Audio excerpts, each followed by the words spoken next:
Is being urged to stop grandstanding and make a deal with unions ahead of NHS strikes this month.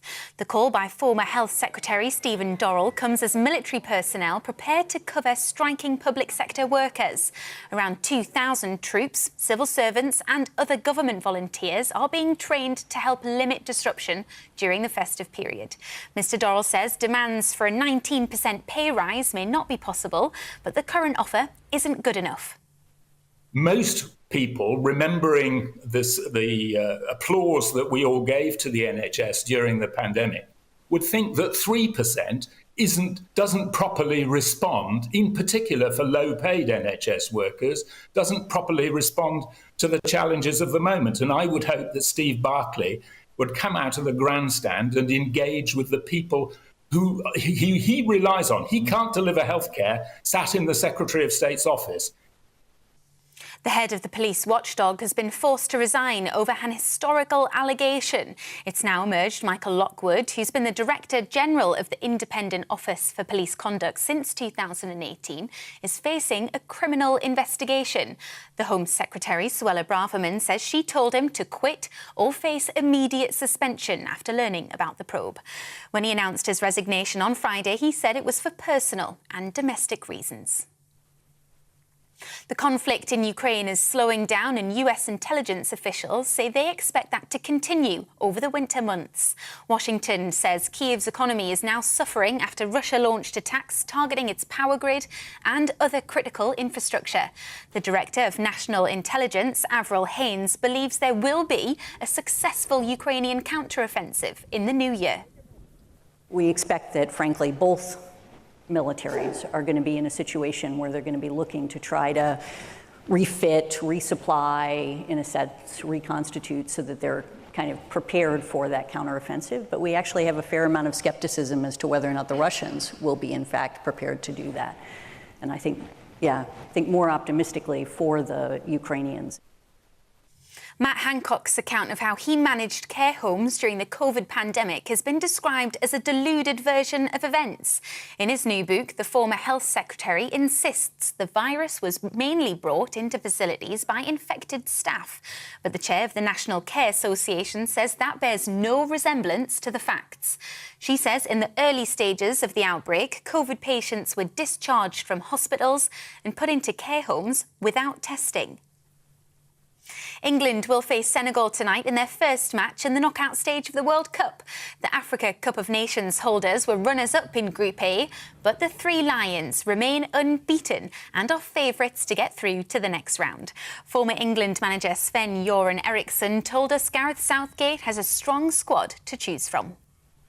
Up front, he has a lot of options. Harry Kane will play, I suppose, if he's fit, and he should play, of course. But then, who's playing around him? It can be Foden, it can be Sterling, Rashford, Saka, Grealish. He cannot play all of them, so I hope he played Foden and Rashford tonight. I hope so. Well, England fans in Qatar are optimistic. You feeling hopeful? I'm very hopeful. Score prediction? 3-1 England.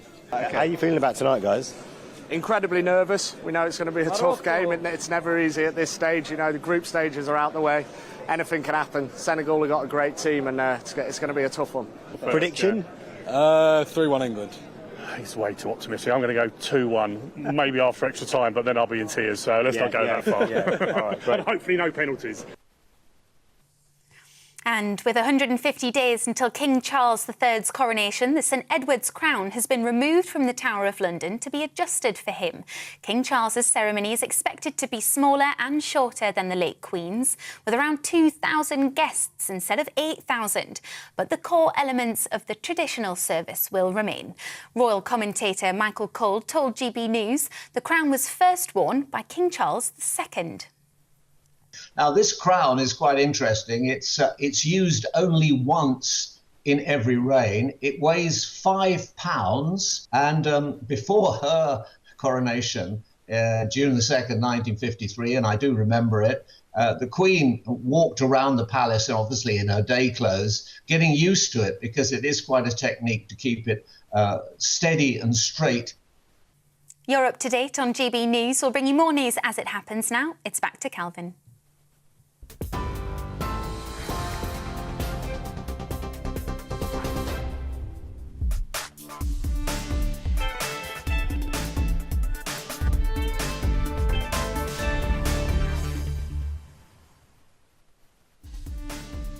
Hello and welcome. This is the Common Sense Crusade with me, the Reverend Calvin Robinson. Here's what's coming up this afternoon. The census has revealed that for the first time, fewer than half the people in England and Wales describe themselves as Christian. So I'll be asking, is England still a Christian country? And after Harry and Meghan's Netflix docu-series has a trailer, timed perfectly with a racism row at Buckingham Palace, former royal butler Grant Harold will join me to break down what's been a very difficult week for the royal family. And then as former Chancellor and Health Secretary Sajid Javid becomes the latest Tory MP to announce he will stand down at the next general election, I'll be asking, are the Tories jumping a sinking ship? And of course, you can join in any of our discussions by emailing gbviews@gbnews.uk or by tweeting at gbnews. Stay us forward.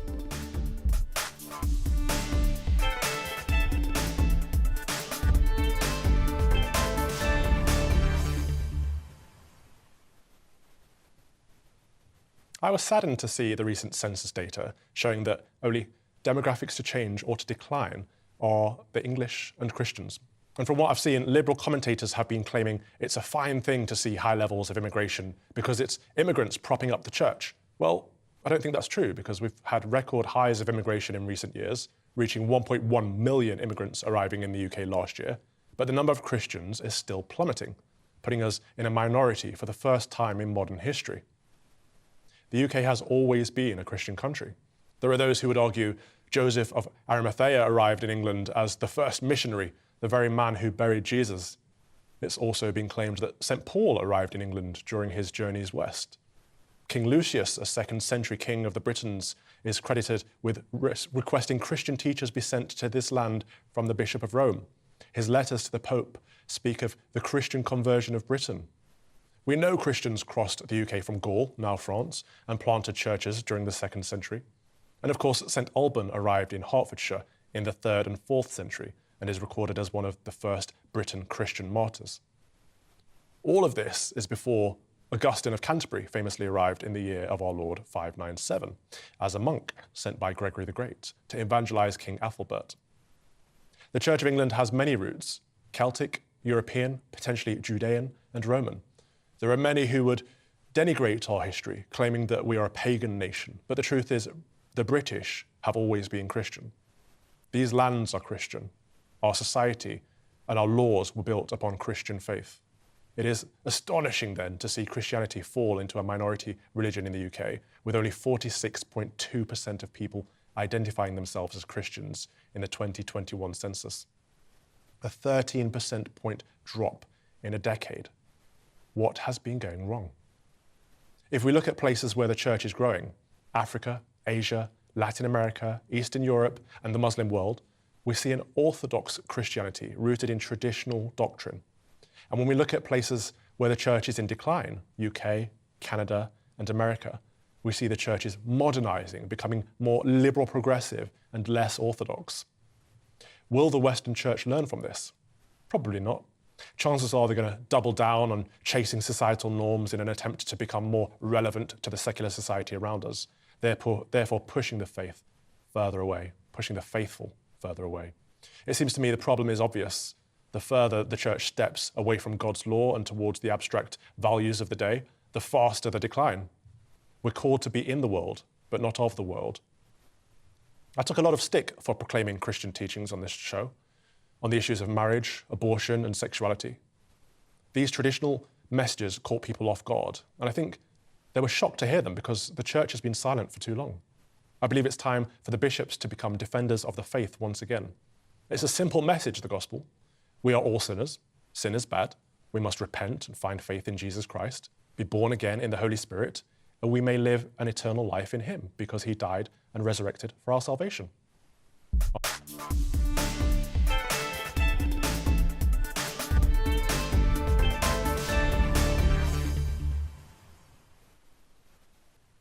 The 2021 census has revealed that for the first time ever, half of Brits identify as Christian.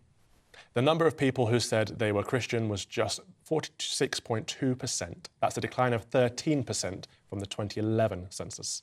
Meanwhile, the biggest rise was in the number of people who have no religion, which rose to 37.2% of the population, up from a quarter. To break down these figures is independent statistician and the former head of health analysis at the ONS, Jamie Jenkins. Thank you for joining us this Sunday, Jamie. Could you start off, please, if you don't mind? Tell us more about the census figures. Tell us about the decline in Christianity in the UK and how the number of people identifying as Christian has changed over the past few decades.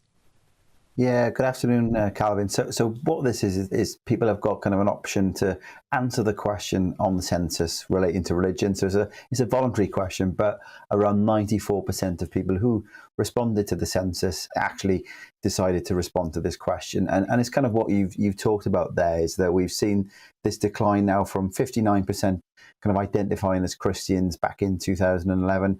That's fallen to 46%. And it's not a case of then that we've seen a huge rise in the number of other religions across the country. It seems to be more this kind of people identifying themselves with no religion. And remember, we're talking a 10-year gap now between the figures. So what we also might be seeing here, Calvin, in relation to what the numbers are showing, is that maybe older people who are more likely to identify as Christian obviously passed away since the last census. And then the younger cohort that are coming through and popping into the numbers now are probably more likely to be identifying themselves as no religion. So I don't think it's a huge dramatic shift in people deciding to go from being, say, perhaps Christian to no religion. There's going to be that demographic effect within the numbers as well. Well, that raises a few questions for me, Jamie. First of all, is this a trend? Are we going to see a further decline in Christianity and a further increase in atheism and other religions? Well, I think looking at it, if you've got more older people who are more likely to identify as Christian, then you'll see the same effect going forward as well there, Calvin. I think the important thing as well is that we are seeing, whilst the numbers are relatively small, we are obviously still seeing some increases in some of the kind of smaller religions as well. So I think Muslims have gone up from 2.7 million a decade ago to 3.9 million. So that's gone from like 4.9% to 6.5%. And if you look at where the ONS data is kind of taking us in terms of the population over the next 10, 20, 30 years, we're probably going to see kind of natural decline in terms of the UK population because we're having fewer births and more deaths. But that'll be topped up with more immigration. So it depends obviously where the immigration comes from. There's an assumption that you'll get about 200,000 a year kind of net. A couple of weeks ago, the ONS was saying, we had a record numbers of 500,000 in the most recent numbers. But what's going to drive population change in the UK over the next 10, 20, 30 years will be immigration. So I would imagine the 59% down to 46% when you do the 2031 census is probably going to head down south and even less again. Okay, so that's an interesting point, because people are saying that immigration has been propping up the church for a while. We are seeing an increase in immigration, but we're also still seeing that decrease in Christianity. Can we see a correlation anywhere in the data on the rise in immigration? Is that steadying the decline in Christianity? Well, if you look at where a lot of the immigration's coming from over more recent years as well, Calvin, it's kind of coming from non-EU countries. We do see a lot of people coming in from India and Pakistan, and obviously they have different kind of faiths and religions coming from those kind of countries. So I think the numbers aren't really boring out what you're saying, that kind of immigration's popping up kind of Christianity across the country. We've seen this clear decline. I think what the church obviously needs to do really is be looking out in terms of, if we've got this huge cohort of younger people who are not identifying themselves with any religion, what can they do to kind of reach out and kind of connect with those people to replace the people that kind of they will lose at the top end of society at the older ages? Absolutely. Okay, so let's talk about the older age group, because people often bring this up as well and say that we have an ageing population on the one hand, and the church is full of elderly people on the other. Therefore, if the population is ageing and we have more elderly people now than we've ever had, surely the church numbers should be rising too. Well, yeah, but what you've got to remember there is that we are getting more older people on average, but we are seeing a lot more deaths, and they are going to come. So if you think of the population at the moment, Calvin, we're just hitting the point now where we've got a large cohort of people who were born after the Second World War, kind of known as the post-war baby boomers, and they're kind of hitting that point where their life expectancy. So we probably will see a large number of deaths, and that's kind of the conundrum the UK's got. Putting aside the religion, the big kind of ticking time bomb for the UK population is the lack of births that we've got among the population, in part because of the cost to raise children. An interesting fact I was looking at this week, Calvin, is that when you look at people who are the age of 30 now, women, half of women are childless now. Whereas if you go back to the 1950s, it was just 1 in 4. So we are going to see a large number of deaths, not enough births coming into those who are kind of domestic UK kind of people. And that's going to put pressure kind of on the church going forward, I would imagine, because you're not getting the same people coming through to replace the older people who are dying. I mean, that's fascinating to me, the results of feminism there, that half of women are childless. Surely Christians need to, well, this is a message from me, surely Christians need to be having more children and raising more families. But my question to you, Jamie, is, this is about identity, is it not? The largest rise was in the number of people who identify as having no religion. What do you expect to change there? Well, I would imagine it's just going to grow as we were talking about the demographic effect.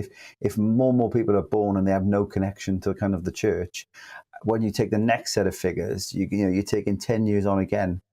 No doubt, if it's gone 13% in a decade, Calvin, if you're talking another 13% perhaps in the next decade, it'd be about 1 in 3. So you would have gone from probably over 60% 20 years ago to 59% 10 years ago, then down to 46 and then down to 33. So, there is probably a bit of a crisis in the church in terms of having people identifying themselves as Christian. And there's something, I think these are figures that are a bit of a wake-up call for the kind of the church to look at. What can they do? And I know you're usually looking at stats that are released and analysing them, but I'd like to get you to make a prediction, if that's possible. How long do you think the Christian church has in the UK? Well, I think you're far more qualified probably to answer that one than myself, Calvin. I think the church will be around for a long, long time.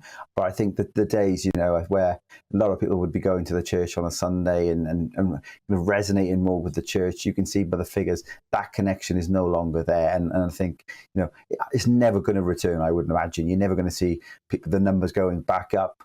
But I suppose what the church would be looking at is trying to address the numbers that are declining. What a depressing message. But thank you very much for your analysis. That was independent statistician and former head of health analysis at the ONS, Jamie Jenkins. Thank you very much for that. Plenty more to come this afternoon. After the break, Harry and Meghan's Netflix docu-series has a trailer. Way timed perfectly with a race row at Buckingham Palace. Coincidence? Former royal butler Grant Harold will join me to break down what has been a very difficult week for the royal family.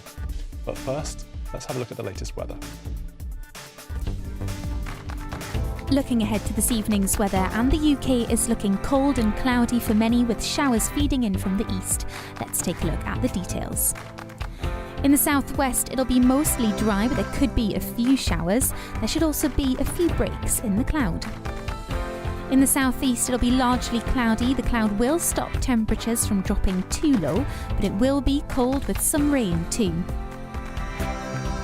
Much of Wales will have a dry evening, with the best chance of any clear skies in the southwest, with showers further northeast.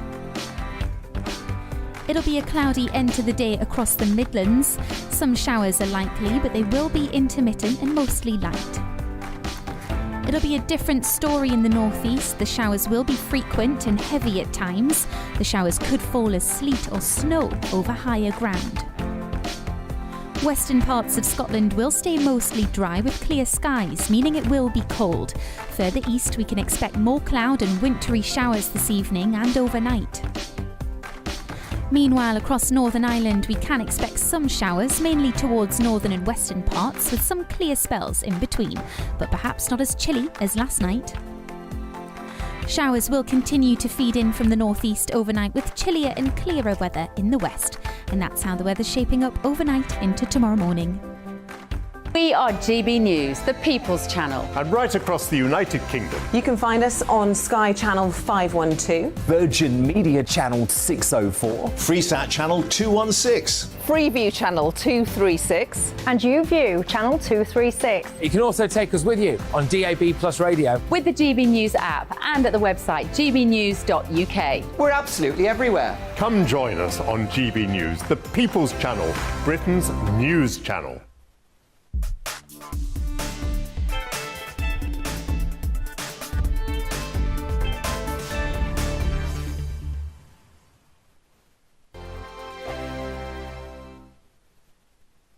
We are GB News, and we'd like to say thank you to each and every one of you for bringing us your conversations, for helping our great nation find its voice. We are here for you on radio, television, and online.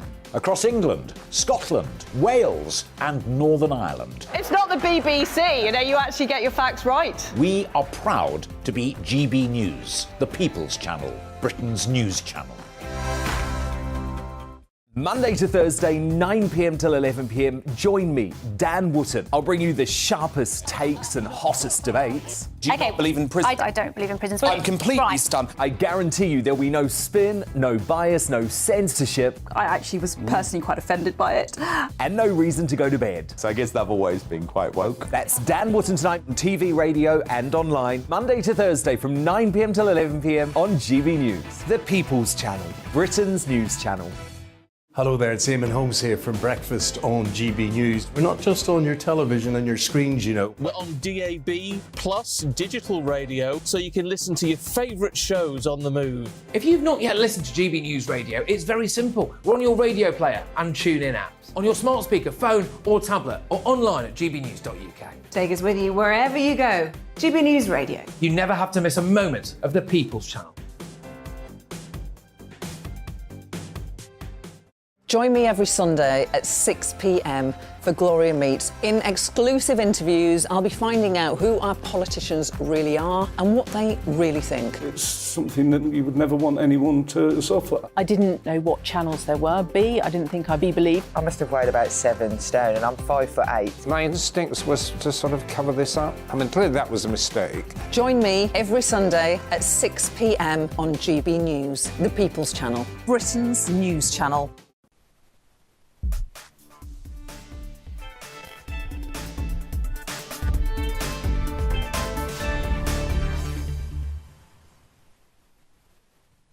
Welcome back to the Common Sense Crusade on GB News, on TV, online and on your wireless.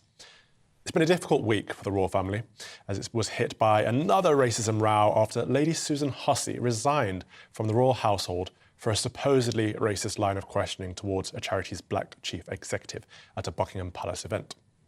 This, alongside the release of a trailer for Harry and Meghan's long-awaited by who, Netflix docu-series overshadowed the Prince and Princess of Wales's trip to Boston for the Earthshot Prize. And to give us his take on this difficult week for the royals is royal former butler Grant Harold. Grant, thank you so much for joining us in the studio this Sunday. My pleasure. We've got clear evidence now that the royal family is institutional racist.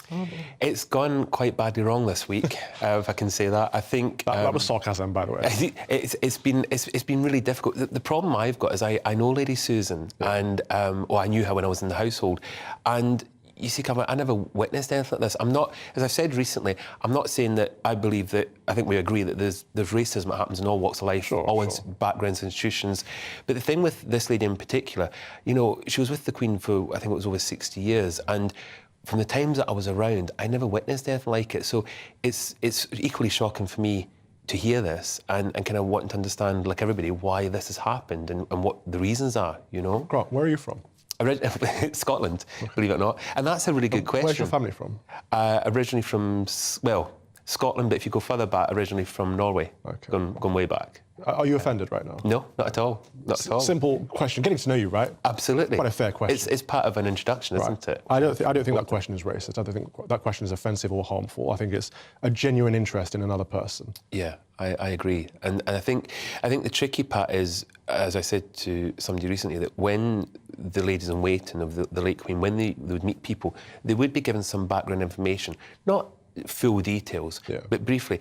But I think what's also difficult is that when obviously there's been the transcript of what the ladies obviously said took place. But that's an issue itself, isn't it? How is there a transcript? Well, how's the transcript? Because hopefully there wasn't a recording device, because that would be quite serious. But I think the other thing... protocol, right? Well, would be. But the other thing I don't understand is, with the greater respect that there's many other people from different backgrounds and ethnic backgrounds there. And as far as I'm aware, in the last 60 years, this hasn't happened before. So why has it suddenly happened now? And also, I think, and forgive me if I'm wrong, I think the lady in question did have, I think she had national dress on, because obviously she's proud of her heritage. And I think also maybe Lady Susan was trying to get to the bottom of what her background was, her heritage was. But it's for whatever reason, it's all gone really badly wrong. You're being very charitable. This lady, Maureen Headley, was using an African name. Her name is Maureen Headley. She's from Hackney in London.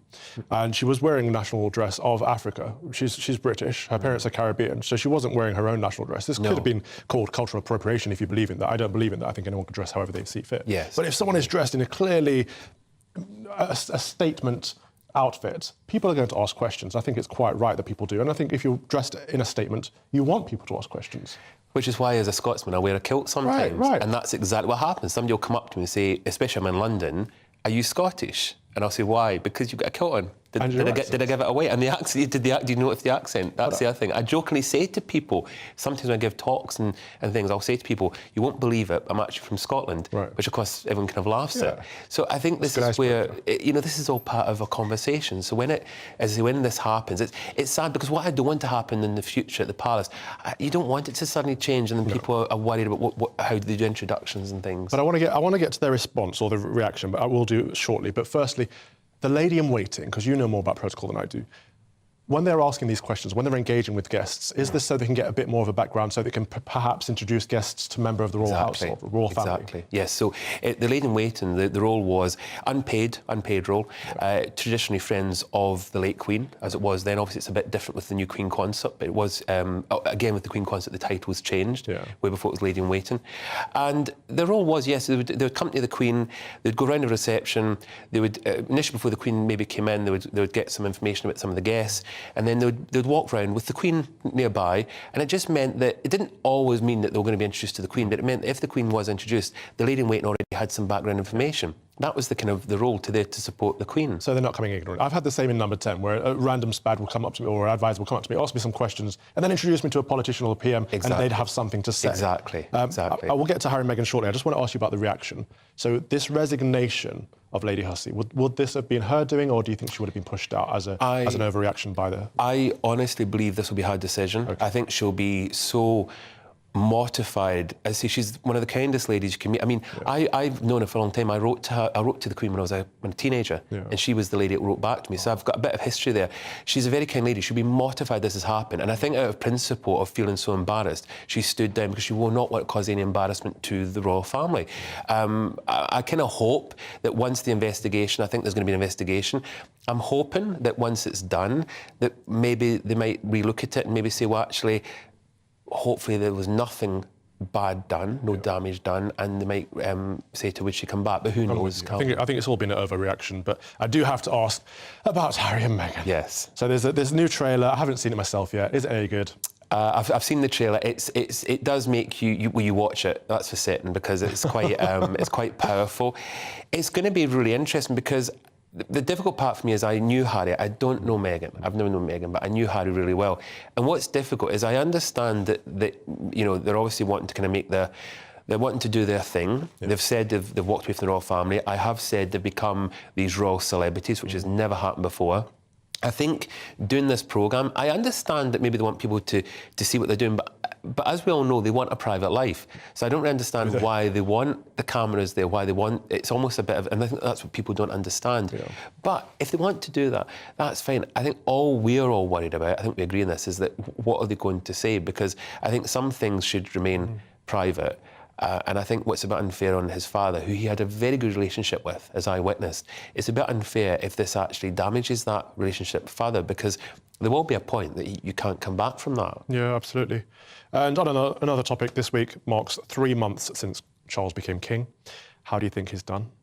I think he's doing amazing. I think it's difficult for him because, one, it's losing a parent, but secondly, it's taken on this role he spent his whole life waiting to do. Yeah. And he's now, obviously doing it, and he's doing an amazing job. And I don't know if you heard that they've actually, in preparation of the coronation, they've actually taken the St Edward's crown away for the resizing. Right. So things are starting to get ready for the coronation, which isn't that long away now. No. So it's going to be... It's exciting. It's sad times, but it's also exciting times ahead. I think we've got some images of the crown on the screen right now. It looks splendid. It's beautiful, isn't it? And it goes back to Charles II. I mean, the crown, it's said that parts of it go further back, but that was created for Charles II, and it's been used. That's the crown that actually crowns the monarch. People get confused with the imperial state crown. That's what the king will wear after the coronation, as the Queen did. And that's been used since the time of George VI, her father. But that crown is the actual crown that is the crowning. That's the crown that technically the king wears at the moment or queen when they're actually crowned. I love that. That's our history. That's our heritage. That's the thing that unites us all, isn't it? Brings us all together. Absolutely. We should be proud of that. Thank you so much for that. That's Grant Thank Harold, you. former royal butler. You are with GB News on TV, online and on your wireless. As former Chancellor and Health Secretary Sajid Javid becomes the latest Tory MP to announce he will stand down at the next general election, I'll be asking soon, are the Tories jumping a sinking ship? But now it's time for a check of the latest news headlines with Bethany.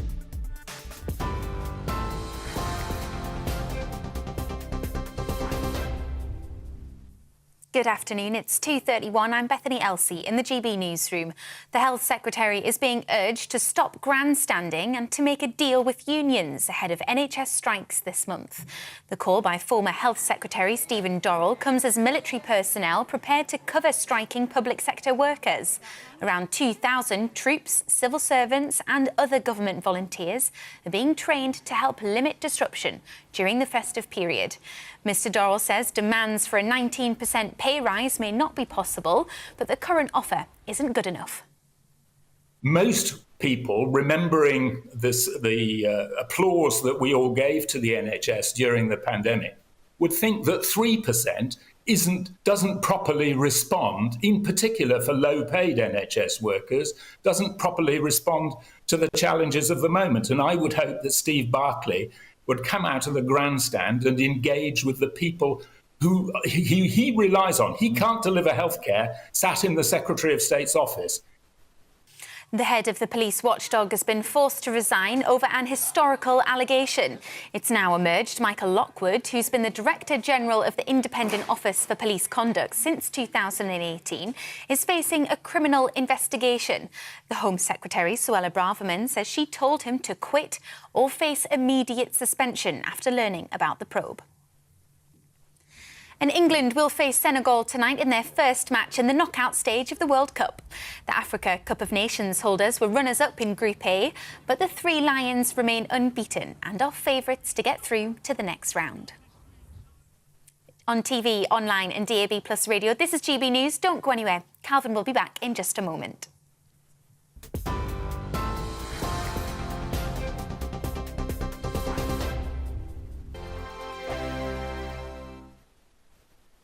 Monday to Thursday nights on GB News. At 6, it's Deebs & Co.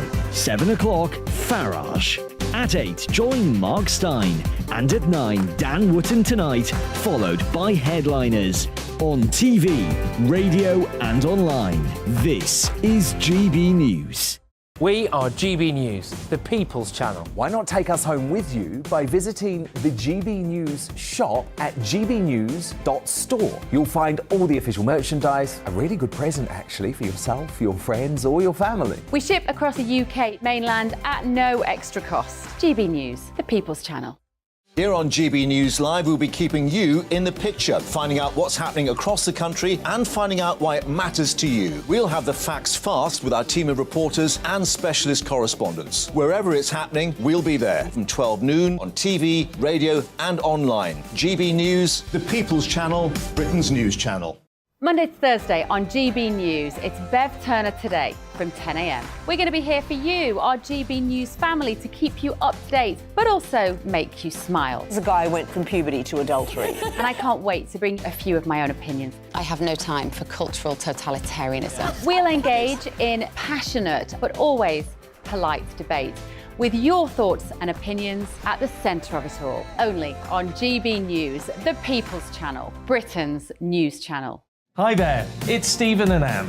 At breakfast from 6 a.m, you'll always be caught up with everything you need to know, the latest headlines, opinions and debates. We'll bring you the good news and the bad, but most of all, we're here for you. Remember, send in your views and let us know what you would like us to talk about.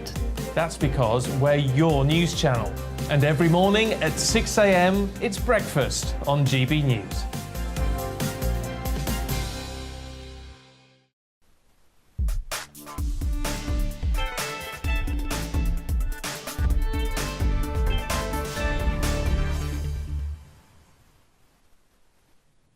Welcome back to the Common Sense Crusade on GB News, on TV, online and on your wireless. The Conservative Party has had another week to forget after Labour held the city of Chester with an increased share of the vote, whilst the Conservatives achieved their worst result in the constituency since 1832. Meanwhile, former Home and Health Secretary Sajid Javid became the 13th Conservative MP to announce that he will stand down as an MP at the next general election, fueling speculation that Tory MPs are jumping ship as they anticipate losing their seats when the country next goes to the polls. So are Tory MPs jumping ship? Joining me now is political commentator Sam Dowler and editor of the oldie magazine, Harry Mount. Thank you both for joining me in the studio. Sam, I'll start with you. Are the rats jumping ship? Yeah, well, I think they are. I think with the Chester by-election result, as I was just saying, as soon as the people get a chance to stick the knife in, they are, because the Tories know that there's no way back from this.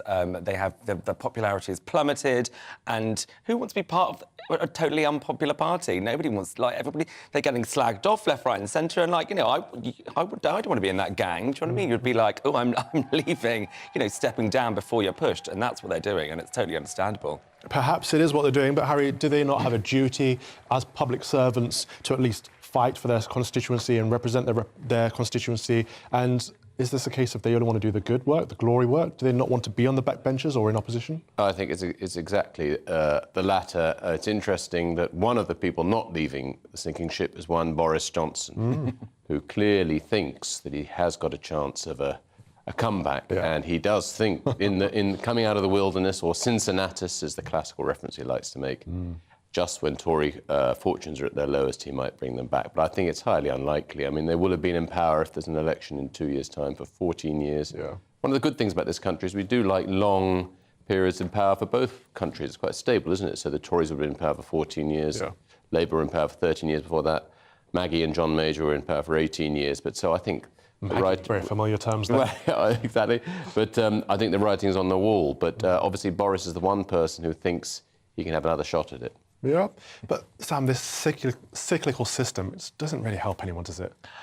Well, obviously with the state of the country, our financials, well, everything really, people want to blame somebody and they're going to blame whoever's in power. It's a poison chalice. Look at Liz Truss, how hard she fought to be the leader and the Prime Minister. Bless her. I know, bless her. Because it doesn't matter which party you're in, there's going to be millions upon millions of people that dislike you, didn't vote for you as soon as you get into power.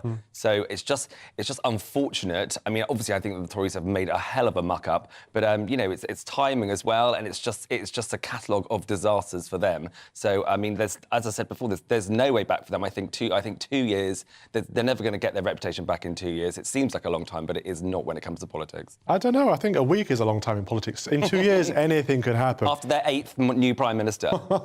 Yeah, but maybe they'll get a good one finally.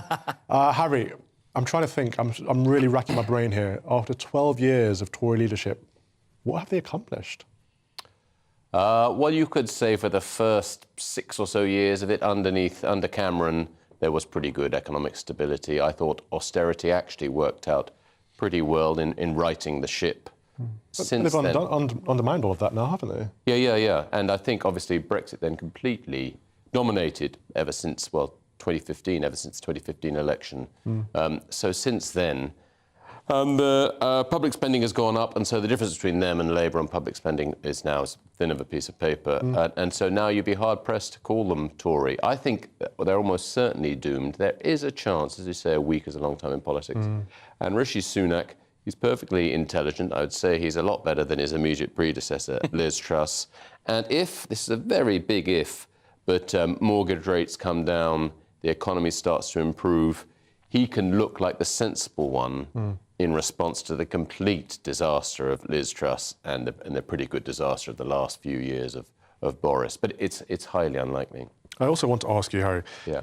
This Cheltenham, this by-election, the results against the Conservatives were predictable. However, the smaller parties haven't done as well as expected. Parties such as Reform, who are claiming massive changes in their demographics and massive increase in membership, they didn't really do very well, did they? That's right. I mean, in politics, it takes a long time for a new party to be established. If you think how long UKIP weren't polling at all well, and then they started to poll well, and then they had their huge breakthrough at the European election. So it's early days, and I think people are just very, very tired, aren't they? So UKIP was this extraordinarily powerful protest group.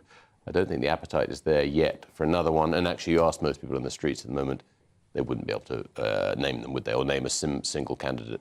No, but likewise, if you ask many people in the streets, Sam, I don't think they'd choose Sir Keir Starmer as their next leader of the country. Do you think people are voting against the Conservatives rather than for Labour, and is it equally bad? I think this is like a Joe Biden, Donald Trump sort of thing. Like, people vote for Joe Biden not necessarily meant that people wanted Joe Biden, but they didn't want Trump. And this is what I think we are going to see here. People, I mean, you know, the leadership of the Tories has been such a disaster. People are embarrassed. People don't want to see it. People look at their pocketbook with nothing in it. They look, you know, they heat or eat, etc., and they blame the Tories. And you know, obviously, you know, there's Brexit as well. We'll talk about that later. But I think it's a case that people want stability, and no matter what you think of Keir Starmer, whether he may be boring or whatever, he is stable, and you know, and they've had the same leaders of the Labour Party for quite a while now, and they're not infighting, they're not stabbing each other in the back like the Tories have been doing, and that's what people like to see. Well, he might be stable, but he's surrounded by clowns. Did you see the video of Angela Rayner raving the other day? Like, the calibre of our politicians. Well, we've got Diane Abbott, who can't do maths. We've got Dawn Butler, who just blocks people and is abusive. We've got the clowns in the Labour front benches. I don't think Angela Rayner's a clown at all. I think she's you know, she's a working class woman, and we don't have that at the top high echelons of the Tory party. And again, that's what people want to see. People want to see normality and stability, and now that's what Angela Rayner is. She looks like, you know, any woman on a Saturday night having a good time. I mean, there's no just because she's a politician doesn't mean that she has to sit there and be boring or or run through fields of barley, for example. Is this not the problem, though, Harry? Do we not want a certain calibre of politician that are statesmanly-like and kind of respectable and actually would resign if there was a scandal, and just having good old-fashioned standards? Yeah, I agree, and the standard isn't great among the Tories either, but actually, Keir Starmer, and I'm not a natural supporter of Labour, but I think he's been pretty good. He's been very effective at, first of all, removing Corbyn, but all the toxic elements attached to him, and the terrible stench of anti-Semitism over the party has been removed, and actually he's been doing very clever things about making sure that those people standing the next election for Labour are not attached to those far-left groups. So he's done a rather good job, I think. I mean, I've met him a couple of times in the flesh. He's quite animated and interesting. He's one of those people that, when he goes on telly, as you say, does become very dull. He's got a slightly unfortunate voice and manner. but actually, he's done a pretty good job, and people think of him as being a safe pair of hands. I thought it was interesting, though, him coming out against public schools last week. That was something that's red meat to the left. But he didn't need to do that. And although only 6% of the people in the country go to public schools, it's still slightly attacking aspiration, not least he went to one himself. So I was surprised by that, because he's been very clever at being middle-of-the-road Labour. He's very, very like Tony Blair. So that was slightly unusual, that. That's an interesting point, because he's been throwing red meat around left, right and centre. Sam, he caught my attention over the last couple of weeks when he was talking about cutting tax, and when he was talking about cutting our dependency on immigration. These are two things I'm like, actually, yeah, that's quite good. I could see myself aligning with these policies.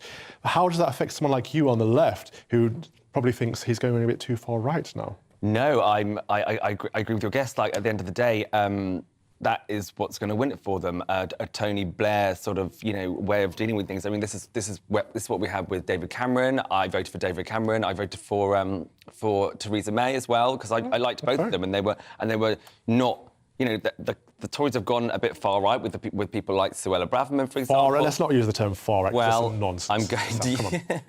But then, you know, as I've just mentioned Suella, like, I mean, people would say, you know, people would call her Cruella, for example. Oh, come on. Well, ad hominem attacks are above us, beneath us, rather. I would say people want kindness in this #BeKindAge, and I think that's what you're getting with Keir Starmer. And you know, he used to be a human rights lawyer, and people respect that. OK, thank you both very much. Stay where you are. That was political commentator Sam Dowler and editor of The Oldie magazine, Harry Mount.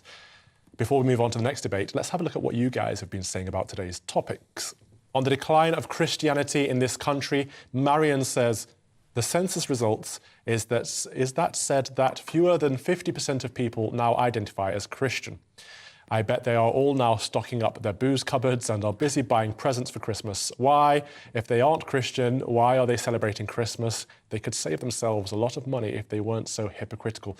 I see where you're going, Marion, but I say be careful with this one. We're already hearing or seeing headlines saying, should we even celebrate Christmas if we're no longer predominantly a Christian country? We don't want to go down that route. I think it's better that we are celebrating Christmas, even if a lot of people aren't Christian, than to not be celebrating it at all. Eric says, I believe wokeism is the new religion that has replaced Christianity. You might be onto something there, Eric. People are clinging on to whatever they can find around them. The church has been quiet, so they're latching on to wokeness and woke values, which are not morally absolute as the Christian faith is. It's a big problem and we need to fix it. Speak up, Christians. Mark says, for me, the decline of Christianity is not the real concern. It is the decline in Christian values. Oh, just as we were saying. There is nothing to replace them with, hence our society now being lost and quite poisonous. The future does not hold much promise. That is the essence of it. You're right, Mark.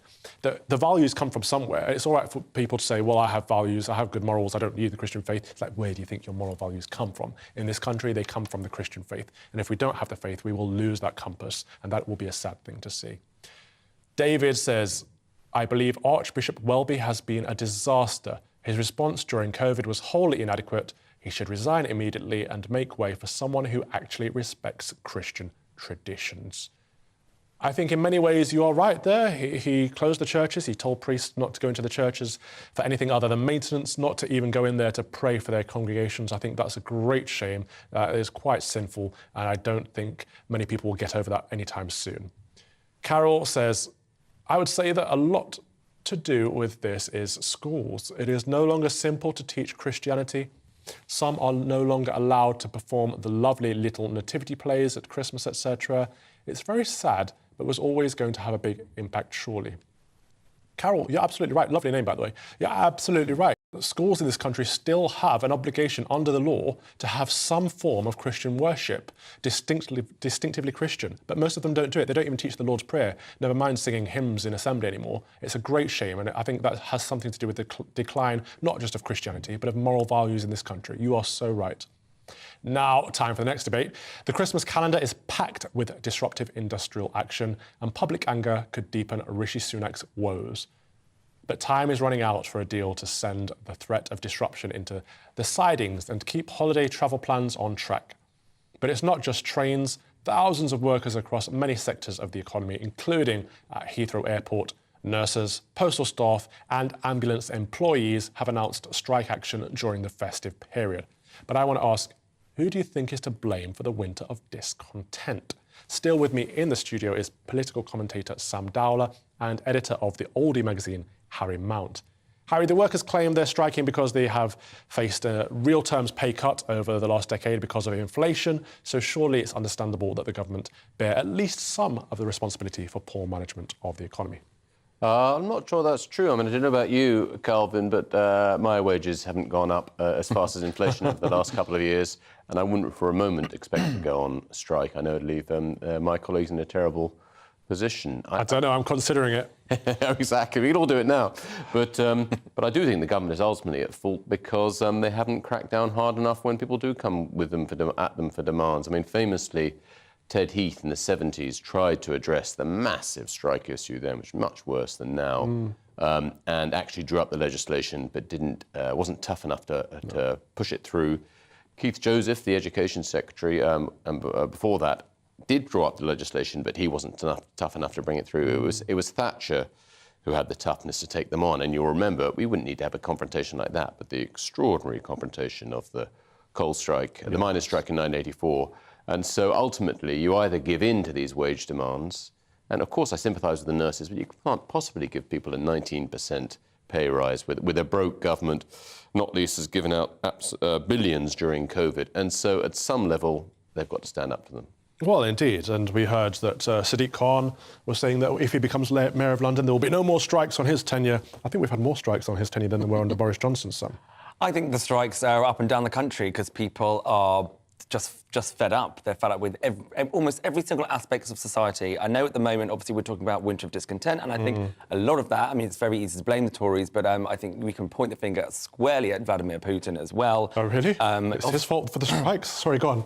I'm not necessarily talking about the strikes, I'm talking about the cost of living crisis, Okay. and of course, the energy crisis, because if it wasn't, this was a war that was a special, what did he call it? A special, I can't remember, but it was ridiculous. If it had lasted, operation. That was it. Yeah. Right. If it had lasted, the few days, few weeks that he had wanted, then obviously he would have taken over Ukraine, etc. But this is ricocheted around the entire world, and and as obviously energy is so expensive now, and we're going into a freezing. I mean, it's freezing enough today. People putting heating or eating, etc. This is a lot to do with Vladimir Putin. I mean, there may be something in that, but come on, Harry. This is a cost of lockdown crisis, isn't it? This is the fact that the government borrowed more money than any Labour government combined, the fact that the government spent more money than any Labour government, and that they've put us in this mess in a way to solve a pandemic. Yes, and we've got this huge debt, and actually they're now raising taxes left, right and centre to pay for things. Very conservative. So people are taking home even less pay. So it's understandable they want more. And also an awful lot of people got used to being at home and still being paid, and in many circumstances realising that their jobs were really extremely tough, and if the option was that they could either find another job or go on strike and get more money for the same job, it's completely logical. So it's logical that they're demanding this money, but the question is, when does the government step in and say, the money isn't there, which we know it isn't? I mean, you're onto something there, going off on a bit of a tangent, but people have been used to being dependent on the state now. People are used to being at home, getting paid to do very little. Do you think there's a push for a universal basic income? Well, there has been suggested, hasn't it? But I mean, it's now incredible the last couple of years, isn't it? The amount of people who are choosing to be workless. They're perfect in a perfectly good physical state. And if you're paid to be at home, I'm not saying they're all shirkers, but of course, I happen to do a job that I love, is very enjoyable, but lots of people don't have that opportunity. And if you're not being paid very much... Solidarity! Solidarity! Yes, thank you for that. He doesn't agree with me. Yeah, you can see why we're in a perfect storm where people just don't want to go into work. Sam, is this the government's fault? Well, you know what grinds my gears? I know it does with a lot of people. I mean, it's the standing outside of our houses clapping for the NHS, and then when they ask for extra money, which we all said, oh, they're the backbone of our country, that the government won't provide it. And I know 19% is obviously a lot, but where is the money to provide? It's our money. It's our taxpayers' money. But also, I mean, 45 billion wasted on PPE that didn't work. For example, I'd say no to that too. Yeah, exactly. So I mean, it's just. And then obviously you look at the energy companies and how much profit they've made, etc. Like it's just galling. It's galling how much money has been wasted, how much money is taken by people who don't need it, billionaires, etc. And then everyday people have less and less and less. So I mean, obviously you have to blame the government because they're the ones in power. And I know you've got sympathy with people that are striking, but should nurses and people in critical care positions be allowed to strike? It's very difficult because my partner, for example, works in the care sector, which is criminally underpaid, and that's why there are so many people leaving the sector, and they're the ones that are looking after, the elderly or the disabled, or so many people, jobs that people don't want to do, and they're getting paid ridiculously nothing to do it, so we can't expect them all to be altruistic. So put more money into that sector for a starter, and then look after the people that really need it. But if your partner was to strike, someone's going without care. Well, that's the thing. They don't strike, and I've talked to him about it before. And I think that obviously nurses don't. Nobody wants to strike. Nobody wants to. It's the last resort. It's the last resort. Nurses, like they're in that job because they love it, because they want to help people and care for people. So they would never do it unless they felt like they absolutely had to. Harry, do we just need a strong leader to finish the job that Thatcher started and actually stop people from striking in the first place? I think we do, and the legislation is there, but I'm struck. What's different? Well, it's not quite as bad as it was in the 70s yet, but actually how many people do sympathise with the strikers, which they certainly didn't by the late 70s, early 80s. And the nurses and the nurse leaders have been perfectly reasonable in their language so far. I do think the rail unions, among some of them, there has been a certain amount of malice, choosing to strike in the build-up to Christmas. On days when people are going home to their family or coming into London for parties or whatever. I think that is an element of targeted malice, and I can't sympathise with that at all. But that's the point, isn't it? They want to cause disruption in order to put pressure on the government to pay more of our money to them. But we also know that taxpayer money is incredibly strong within that sector. The rail drivers, for example, are being paid about 60 grand. That's more than a lot of normal folk, a lot of normal working folk. So sympathy is not going to go up with this industry. Yes, and there still are incredible Spanish practices there. And then there's this extraordinary thing. I took a train the other day on the day after the train strike. It might as well have been a strike because of their great excuse of saying the trains were in the wrong places. I thought trains were capable of going from one place to another. But I'm amazed, even in those situations when I'm seething, still a lot of people sympathise with them. So perhaps the government realise they haven't yet quite got the public will behind them to be really hardline, but I'm all for them being hardline on it. Me too, I can't wait for this to happen. Are these strikes politically motivated, do you think? No, I don't think they are. I think, I mean, I agree. Obviously, it's horrendous that they strike when people really need it at times of holiday. But this is obviously, it's when they've got people and the government by the short and curlies, because that is what gets things done. And I don't think they, as you just said, finish what Thatcher started. Everyone should be able to strike if that's how they feel. I think it's a right, especially that we have in this country, for peaceful protest. Well, I think that right should come along with the right for employees to be able to fire anyone that strikes and replace them immediately. That was political commentator Sam Dowler and the editor of the Oldie magazine, Harry Mount. Thank you so much for your time today. You are watching Calvin's Common Sense Crusade with me, the Reverend Calvin Robinson. I'll be back with you after this short break. Looking ahead to this evening's weather, and the UK is looking cold and cloudy for many, with showers feeding in from the east. Let's take a look at the details. In the southwest, it'll be mostly dry, but there could be a few showers. There should also be a few breaks in the cloud. In the southeast, it'll be largely cloudy. The cloud will stop temperatures from dropping too low, but it will be cold with some rain too. Much of Wales will have a dry evening, with the best chance of any clear skies in the southwest, with showers further northeast. It'll be a cloudy end to the day across the Midlands. Some showers are likely, but they will be intermittent and mostly light. It'll be a different story in the northeast. The showers will be frequent and heavy at times. The showers could fall as sleet or snow over higher ground. Western parts of Scotland will stay mostly dry with clear skies, meaning it will be cold. Further east, we can expect more cloud and wintry showers this evening and overnight. Meanwhile, across Northern Ireland, we can expect some showers, mainly towards northern and western parts, with some clear spells in between, but perhaps not as chilly as last night. Showers will continue to feed in from the northeast overnight, with chillier and clearer weather in the west. And that's how the weather's shaping up overnight into tomorrow morning.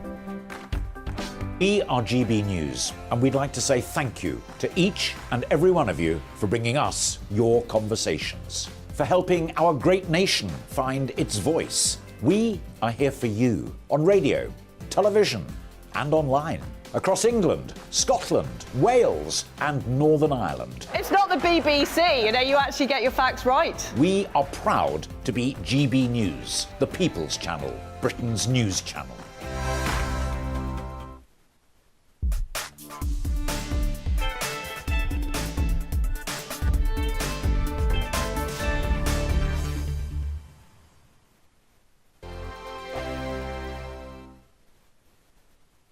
Every morning from 6 o'clock, we'll wake you up with GB News Breakfast with all the stories you didn't know from the night before. So whether it's serious news, entertainment, or your own news from all over our great nation, we're here to kick off your day with a smile. The national media should be reflecting and reporting what's happening here. You will notice the northwestern accents.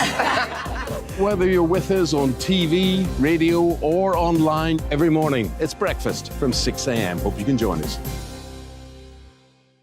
We are GB News, right across the nation. You can get us on television, on radio, on digital. We're absolutely everywhere. Amazing! You see, amazing! You remind me of me in the European Parliament. But here's the most important bit. We are not part of the mainstream establishment. We think and speak just like you do. We are the People's Channel. Magnificent. That's really, really thoughtful. Come and join us on GB News, the People's News Channel.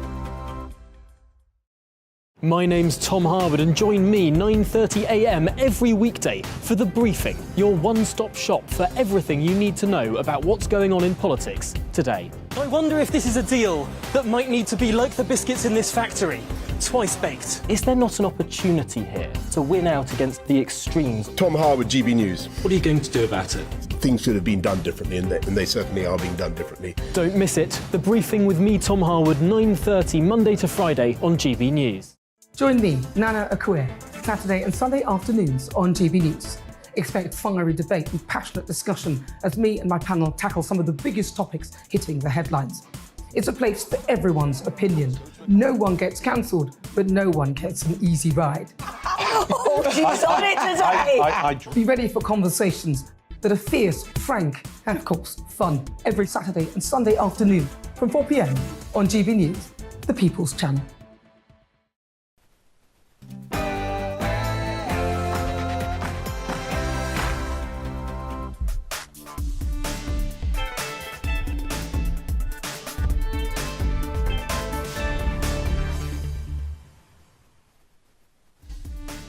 Hello and welcome back. This is Calvin's Common Sense Crusade on your TV, wireless and online.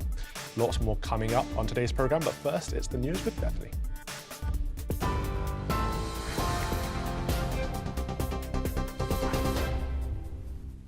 Calvin, thank you. Good afternoon. It's 1 minute past 3. I'm Bethany Elsey, keeping you up to date from the GB newsroom. The Health Secretary is being urged to stop grandstanding and to make a deal with unions ahead of NHS strikes this month. The call by former Health Secretary Stephen Dorrell comes as military personnel prepare to cover striking public sector workers. Around 2,000 troops, civil servants and other government volunteers are being trained to help limit disruption during the festive period. Mr Dorrell says demands for a 19% pay rise may not be possible, but the current offer isn't good enough.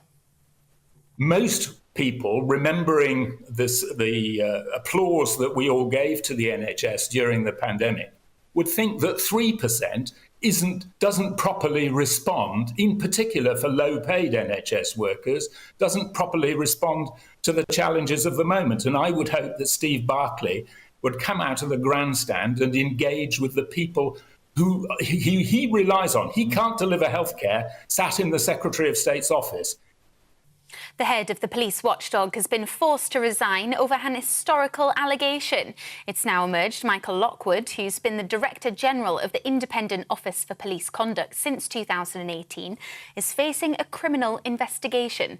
The Home Secretary, Suella Braverman, says she told him to quit or face immediate suspension after learning about the probe. When he announced his resignation on Friday, he said it was for personal and domestic reasons. The conflict in Ukraine is slowing down, and US intelligence officials say they expect that to continue over the winter months. Washington says Kyiv's economy is now suffering after Russia launched attacks targeting its power grid and other critical infrastructure. The Director of National Intelligence, Avril Haines, believes there will be a successful Ukrainian counter-offensive in the new year.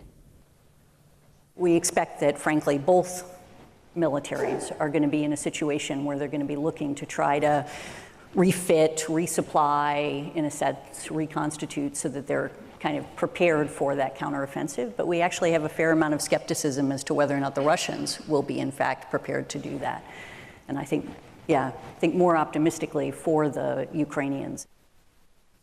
Matt Hancock's account of how he managed care homes during the COVID pandemic has been described as a deluded version of events. In his new book, the former health secretary insists the virus was mainly brought into facilities by infected staff. But the chair of the National Care Association says that bears no resemblance to the facts. She says in the early stages of the outbreak, COVID patients were discharged from hospitals and put into care homes without testing. England will face Senegal tonight in their first match in the knockout stage of the World Cup. The Africa Cup of Nations holders were runners-up in Group A, but the Three Lions remain unbeaten and are favourites to get through to the next round. Former England manager Sven-Göran Eriksson told us Gareth Southgate has a strong squad to choose from.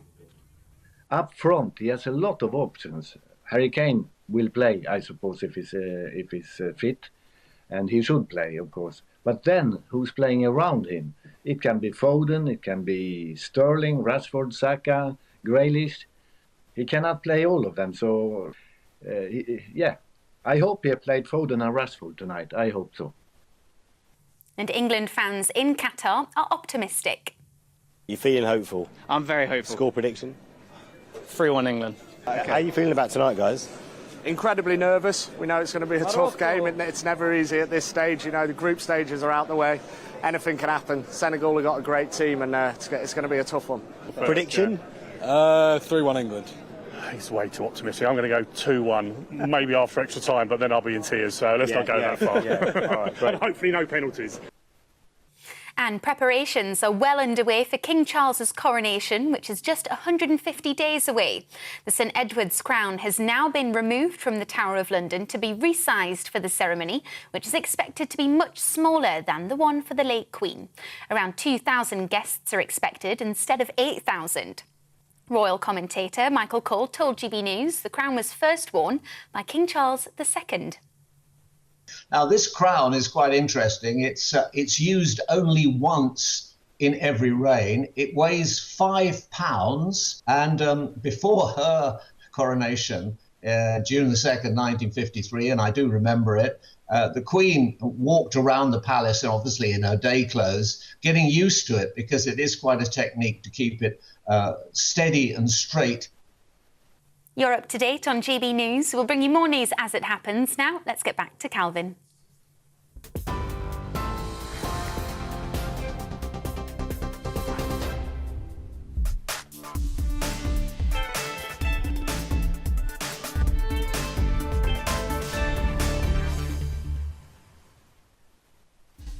Hello and welcome. This is the Common Sense Crusade with me, the Reverend Calvin Robinson. And here's what's coming up this afternoon.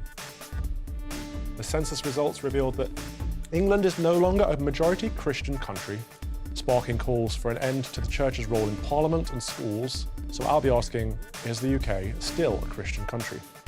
Then Gareth Southgate says England's tag as favourites means nothing as they prepare for the World Cup. Lost 16 meeting with Senegal this evening. Broadcaster Ada McGee will join me to give his predictions. And the Wellcome Trust, Wellcome Collection, has defended its decision to end a racist and sexist exhibition about its founder. Should we be getting rid of museum artefacts because some people find them offensive? And of course, you can join in any of our discussions by emailing gbviews@gbnews.uk or by tweeting @gbnews. Deres fault.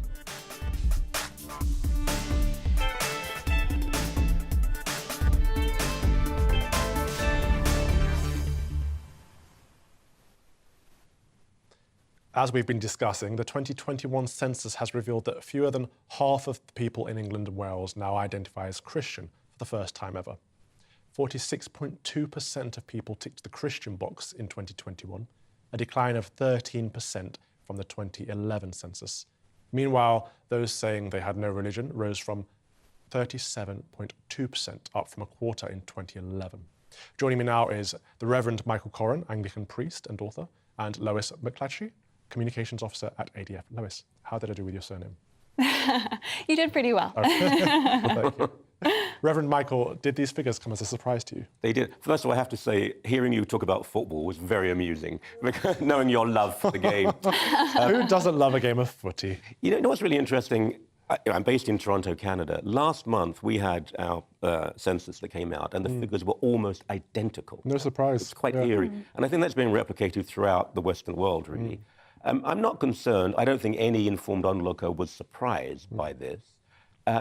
Look, the early church was much smaller and did extremely well. And I quite like the idea of a more level playing field, meaning we have to really make the case for the faith.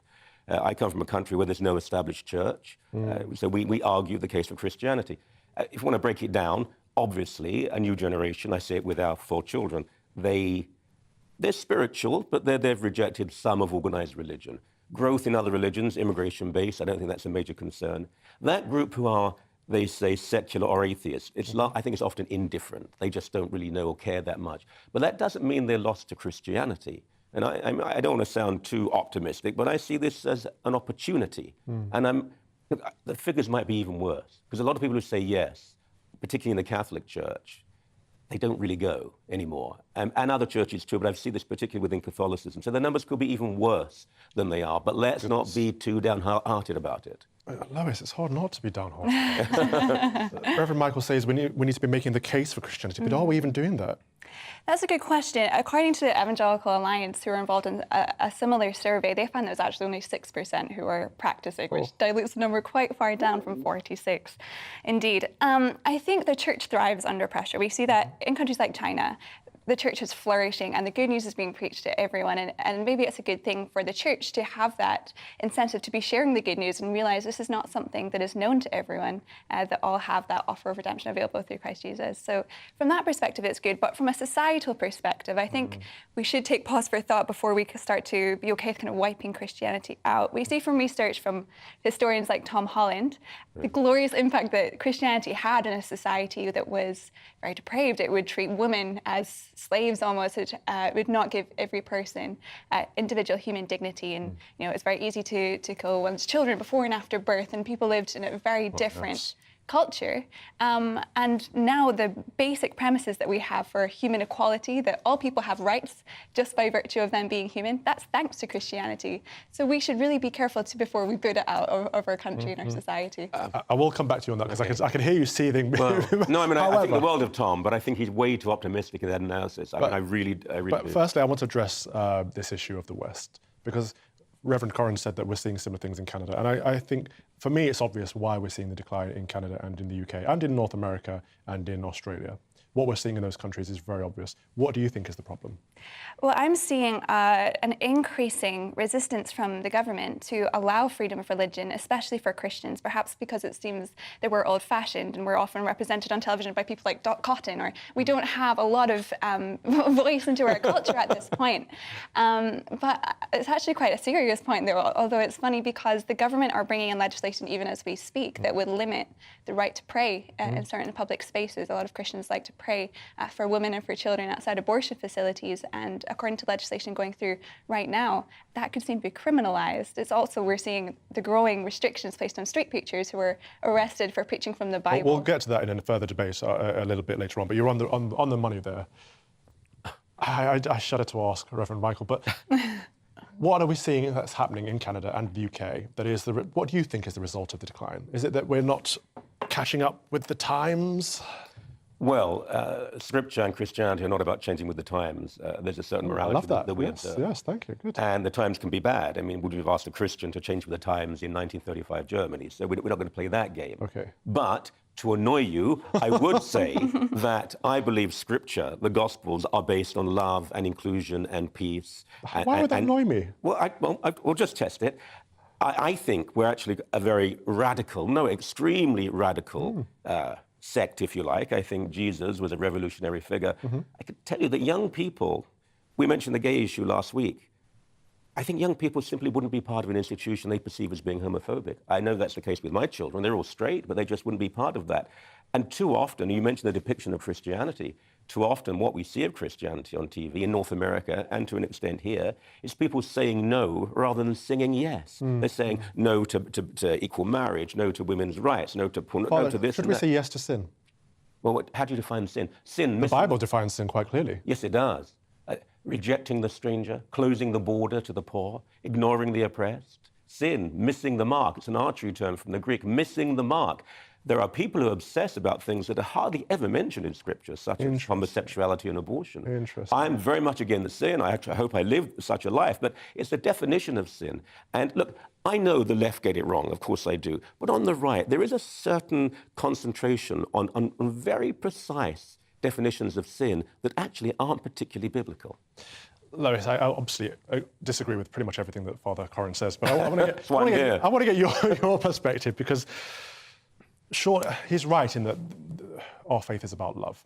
It's about compassion, it's about charity, but it's about being charitable in truth, rather than saying yes to everything. It's not about saying no to things, it's about saying, here is the right way. right? Is that not the case? I think so. I think we erode the church itself when we change its teachings to fit in with the culture. We see statistically from places like the Pew Research Centre that churches who are bending more to the cultural times are not the ones that are flourishing most. It's those that are sticking to the truth of Scripture, which is eternal and unchanging and has weathered the last 2,000 years. So I think that the church does itself a major disservice, and those who are seeking truth around them a huge disservice, by not sticking up for, or it's preaching in grace and truth about all of these matters and telling the truth, yeah. Thank you for saying that, because it's so obvious to me that if we look at these churches, Canada, Australia, America, the UK, where the church is in decline, it's where they are trying to chase up to societal norms, trying to say yes to sin, and just trying to be more relevant. If we look at most of the African continent, most of Asia, most of Eastern Europe, where the church is thriving, it's where they are adhering to the biblical truth. And that is so obvious. I wish the church would stop doubling down on error. Anyway, moving on to our next story. A woman who was praying in public with a friend was asked to move on by local authorities after being told her praying could cause intimidation, harassment, or distress. That's some powerful prayer right there. The woman and her friend were praying near an abortion clinic in Bournemouth, but were outside the clinic's buffer zone. They were nevertheless asked to move on by 2 community safety accredited officers, aka Jobsworths, who also expressed concern that there was a school nearby and children may ask questions. God forbid children asking questions about someone praying. Still with me are Michael Corran, Anglican priest and author, and Lois McClatchy, communications officer at ADF UK. I mean, firstly, Lois, I'm baffled by the idea that in this country, we have so-called buffer zones where people are not allowed to pray on the basis of law. It's illegal to pray. So the freedom of religion concept is gone. But secondly, that these people were praying outside of one of these buffer zones and still asked to move on. That's right. What's going on in our country? This incident really demonstrates the slippery slope effect of when we say that you can't express your religion, your beliefs, or even your opinions in one part of the public space for one specific reason. It's only a matter of time that it doesn't make sense anymore. Why ban 150 metres? Why not 200 metres? Why apply only to pro-life opinions? Could we see the same kind of measures, these buffer zones, applied to different opinions? For example, gender-critical feminism. Could we soon see a buffer zone outside of town halls? Because some people find that offensive. As soon as we introduce this idea that we can, or the government can, ban expression of opinion that they disagree with in a certain space, we're off on a slippery slope. And unfortunately, that's what happened to Livia and her friend, who were simply praying on a public street and were told to move on by the local council. That shouldn't be happening in a democratic society like the UK. I mean, this is not just a democratic society. This is still a Christian society. The Christian faith is embedded in our laws, in our culture. It's inseparable. So for a Christian country to outlaw Christian prayer, and the suggestion that children might see people praying, I mean, it would be my advice to anyone watching: pray the rosary wherever you are, on the tube, outside schools, wherever you are. Pray the rosary non-stop. Would that not be good advice, Father? Let's redefine what's really going on here. In the United States, many, let's say pro-life, I would say anti-choice, but if to use your terminology, pro-life organizations have been classified by the FBI as terrorist groups. Doctors who perform abortions have been killed. They have been disabled for life by being wounded. People have been attacked, beaten up, arson attacks. We had an arson attack in Toronto on an abortion clinic. There's a context here. No, it's not actually about the prayer. I would agree in this case, if they're outside the buffer zone, it is outrageous that anything should happen to them. But I do believe in buffer zones so that women who are taking advantage of their right, whether you agree with it or not, for reproductive health, to go in for a termination, I know you disagree, but they should be able to do that without harassment. The fact that these women were prayer is not harassment. No, hold on. Within the buffer zone, outside even within the buffer zone, there is never harassment. I know inside the buffer zone, I say no. Outside the buffer zone, shout, pray, because that's what the law is. You can't extend the law in an arbitrary way and say you're outside the zone, but even so, I'm going to move you. No, I disagree. I'm sorry, Father. The law is immoral. You should never be able to outlaw prayer. And for a cleric in holy women, for a clerk in holy orders to be on national television saying it's okay to outlaw prayer, I'm baffled by it. Is not okay. It is absolutely vital to protect the right of women to go into a clinic and say, this is my choice. And for them to be harassed, to feel threatened, to be intimidated, that is sinful. Not only are you condoning the outlaw of prayer, you're condoning abortion as a Christian minister. Well, Scripture defines life as beginning at the first breath. The Old Testament also recommends abortion in certain cases. And if you want to get into that argument, we can. But be reasonable here. There is not going to be one group saying, we have won, we have lost. Abortion is part of the law. Women who want an abortion should be allowed to have. Those who want to protest should be allowed to, but within a certain region. What I've said is, if they're outside the buffer zone, no one has a right to stop them. I think that's a reasonable compromise. The first person to recognise Christ Jesus was an unborn child who leapt in the womb. And we were told we were fearfully and wonderfully made, and Scripture is clear. And let me come back to the first point you made. Let's let Lois talk for a bit. Thank you. I think you've grossly misrepresented the pro-life movement. This isn't America. If we were in America, there is definitely a different political culture, but there's many, many stories of pro-abortion groups attacking crisis pregnancy centres, which this is part of that context as well. But we're not in America. We're in the UK, where women are simply praying outside of an abortion facility, not even speaking, perhaps holding a sign saying, I'm here to help if you want me to. That's another one I've seen to be a common sign. Those activities are the furthest thing from harassment. And there are women who have testified to having received that help, to having kept their child and becoming an empowered mother. Outside the buffer zone. And by the way, the scripture you quote is saying that something extraordinary is happening. These people had no understanding of the development of a fetus. The two references in Scripture to in the womb are about people who are out of the ordinary. That's not talking about the ordinary person in the womb. I mean, Scripture does not talk about abortion when the only real reference is this is how you should actually make an abortion happen after adultery. So you would have put a protection on John the Baptist's life, but nobody else's, is what you're saying. That's a poetic reference to John the Baptist being told by God to say, here is the Messiah on his way. It's not a reference to every single... OK, I think we're going to wrap up there because we've heard enough. Everyone should fight for women's rights, absolutely, but what about children's rights too? And if we're talking about choice, it's not about the choice to kill an unborn child, it's about the choice to have sex or not in the first place. Thank you very much, Michael Corrin, Anglican priest and author, and Lois McClatchy, Communications Officer at ADF UK. Thank you both for joining me so much today.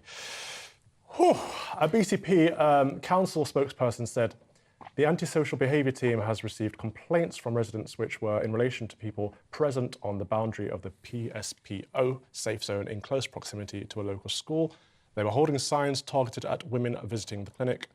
Our community safety accreditation scheme officers engaged with those individuals to provide words of advice and asked them to move to an alternative location due to the complaints received. Plenty more to come this afternoon on my Common Sense Crusade, but first, let's have a look at the weather. Looking ahead to this evening's weather, and the UK is looking cold and cloudy for many, with showers feeding in from the east. Let's take a look at the details. In the southwest, it'll be mostly dry, but there could be a few showers. There should also be a few breaks in the cloud. In the southeast, it'll be largely cloudy. The cloud will stop temperatures from dropping too low, but it will be cold with some rain too. Much of Wales will have a dry evening with the best chance of any clear skies in the southwest, with showers further northeast. It'll be a cloudy end to the day across the Midlands. Some showers are likely, but they will be intermittent and mostly light. It'll be a different story in the northeast. The showers will be frequent and heavy at times. The showers could fall as sleet or snow over higher ground. Western parts of Scotland will stay mostly dry with clear skies, meaning it will be cold. Further east, we can expect more cloud and wintry showers this evening and overnight. Meanwhile, across Northern Ireland, we can expect some showers, mainly towards northern and western parts, with some clear spells in between, but perhaps not as chilly as last night. Showers will continue to feed in from the northeast overnight, with chillier and clearer weather in the west. And that's how the weather's shaping up overnight into tomorrow morning. Monday to Thursday on GB News, it's Bev Turner Today from 10 a.m. We're going to be here for you, our GB News family, to keep you up to date, but also make you smile. The guy went from puberty to adultery. And I can't wait to bring a few of my own opinions. I have no time for cultural totalitarianism. We'll engage in passionate, but always polite debate, with your thoughts and opinions at the centre of it all. Only on GB News, the People's Channel, Britain's news channel.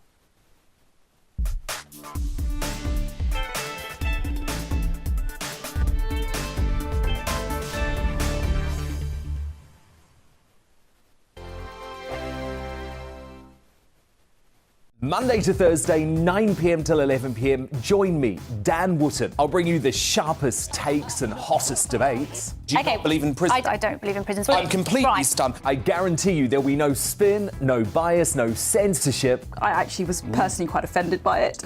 And no reason to go to bed. So I guess they've always been quite woke. That's Dan Wootton tonight on TV, radio and online. Monday to Thursday from 9 p.m. till 11 p.m. on GB News, the People's Channel, Britain's news channel.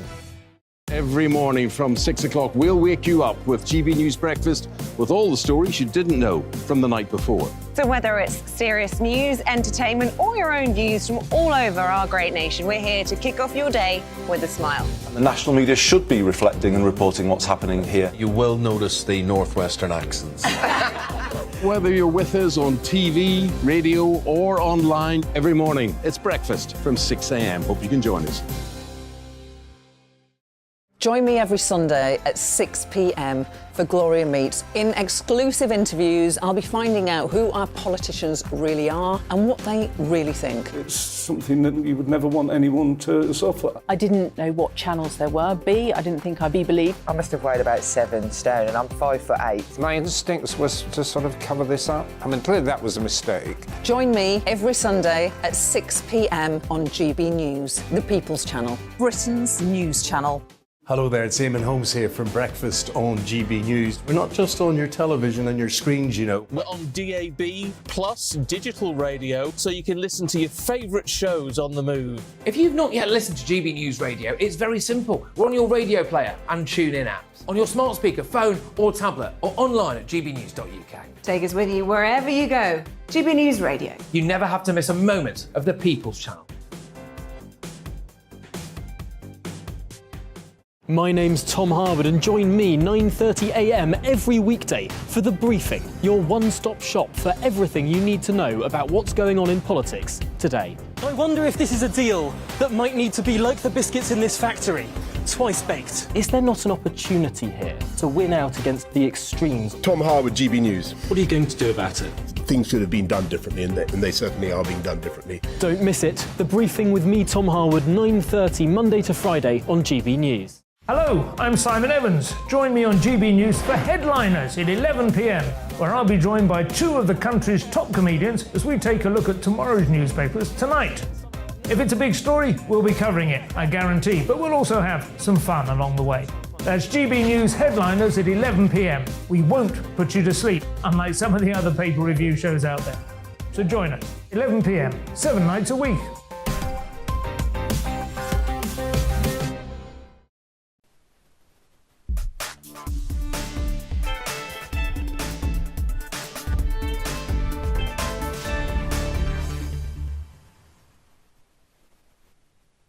Welcome back to the Common Sense Crusade on GB News, on TV, online and on your wireless. A 65-ton tank that last saw service in the Cold War is being renovated ahead of King Charles's coronation next year. A team of volunteers from the Royal Lancers and Nottinghamshire Yeomanry Museum at Thoresby are scraping years of rust off the Conker tank in an effort to save the machine for the future generations. We sent Will Hollis along for the ride. As restorations go, they don't get much bigger than this. This bin's particularly bad. As you can see, the whole thing's rotted away, so that's going to take a lot more work than the other one, which has only got patchwork on it. At 65 tonnes, the Conqueror is quite the gate guardian at Thoresby. When the Military Museum in Nottinghamshire asked for volunteers to fix its new tank, it was an easy yes for Army veteran Gus. I left in '93, and this is the first chance I've had to work on a tank again, and it's like coming home. It's really good. We're loving it because all the lads, they all know what they're doing and they've all got specific jobs, and we just kind of help each other out to get the thing back up to scratch. The Conqueror is covered in rust and has more than a few holes to fill, which is where restoration expert Dave, who runs a paint business, takes lead. What we've got here are all the bazooka plates from the side of the tank, and they are basically blast shields to prevent them being bazookas going and blowing the tracks off. I'm taking these away today to be restored at our workshops in Retford. Surrey, the first public demonstration of Britain's new armoured giant, the mighty Conqueror, the 65-ton tank that packs a punch to match its size. The Conqueror is one of the biggest tanks ever used by the British Army. Only 180 or so were built. They were mainly used to defend West Germany during the Cold War. This one here, it's in desperate need of repair, and that's why it's been brought here to the Military Museum at Thoresby.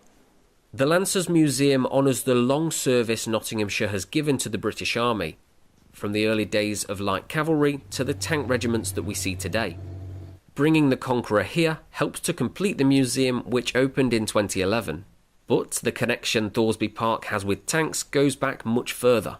We're not going to elevate that gun anytime soon, are we? Former Lancer Captain Mick is the museum's curator. Thoresby in World War II used to have a tank training area, and this is the first tank to be back at Thoresby Courtyard in over 80 years. So I think that is a really good advertisement for Thoresby. Most of the men here served in the 17th and 21st Lancers, including Rob. This year, the regiment celebrates the centenary of its formation. Rob says projects like this help veterans stay connected to their history and each other. When I was leaving school, I had a choice, either go down the pit in a factory or follow what my heart said, which was to be a soldier.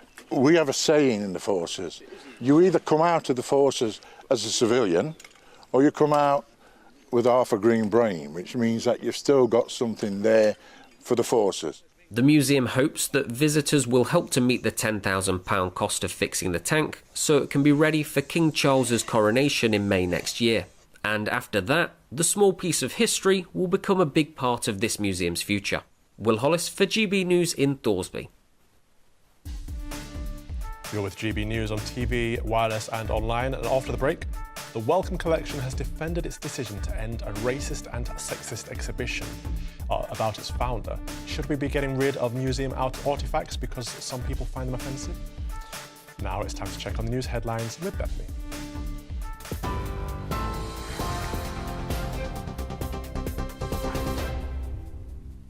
Good afternoon, it's 3:31. I'm Bethany Elsey in the GB Newsroom. The Health Secretary is being urged to stop grandstanding and to make a deal with unions ahead of NHS strikes this month.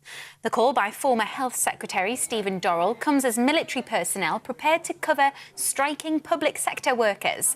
Around 2,000 troops, civil servants and other government volunteers are being trained to help limit disruption during the festive period. Mr Dorrell says demands for a 19% pay rise may not be possible, but the current offer isn't good enough. Most people, remembering the applause that we all gave to the NHS during the pandemic, would think that 3% doesn't properly respond, in particular for low-paid NHS workers, doesn't properly respond to the challenges of the moment. And I would hope that Steve Barclay would come out of the grandstand and engage with the people who he relies on. He can't deliver healthcare sat in the Secretary of State's office. The head of the police watchdog has been forced to resign over an historical allegation. It's now emerged Michael Lockwood, who's been the Director General of the Independent Office for Police Conduct since 2018, is facing a criminal investigation. The Home Secretary, Suella Braverman, says she told him to quit or face immediate suspension after learning about the probe. And England will face Senegal tonight in their first match in the knockout stage of the World Cup. The Africa Cup of Nations holders were runners-up in Group A, but the Three Lions remain unbeaten and are favourites to get through to the next round. You're up to date on TV, online and DAB+ radio. Don't go anywhere. Calvin will be back in just a moment.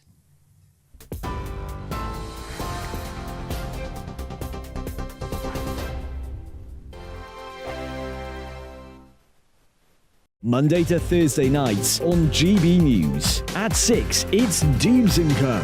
7 o'clock, Farage. At 8, join Mark Stein. And at 9, Dan Wootton Tonight, followed by Headliners. On TV, radio and online. This is GB News. We are GB News, the People's Channel. Why not take us home with you by visiting the GB News shop at gbnews.store. You'll find all the official merchandise, a really good present actually for yourself, your friends or your family. We ship across the UK mainland at no extra cost. GB News, the People's Channel.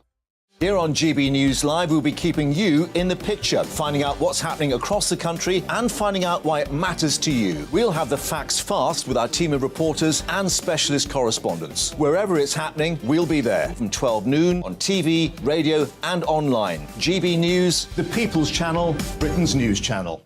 Monday to Thursday on GB News, it's Bev Turner Today from 10 a.m. We're going to be here for you, our GB News family, to keep you up to date, but also make you smile. The guy went from puberty to adultery. And I can't wait to bring a few of my own opinions. I have no time for cultural totalitarianism. We'll engage in passionate, but always polite debate, with your thoughts and opinions at the centre of it all. Only on GB News, the People's Channel, Britain's news channel.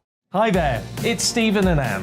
At breakfast from 6 a.m, you'll always be caught up with everything you need to know, the latest headlines, opinions and debates. We'll bring you the good news and the bad, but most of all, we're here for you. Remember, send in your views and let us know what you would like us to talk about. That's because we're your news channel. And every morning at 6 a.m, it's breakfast on GB News.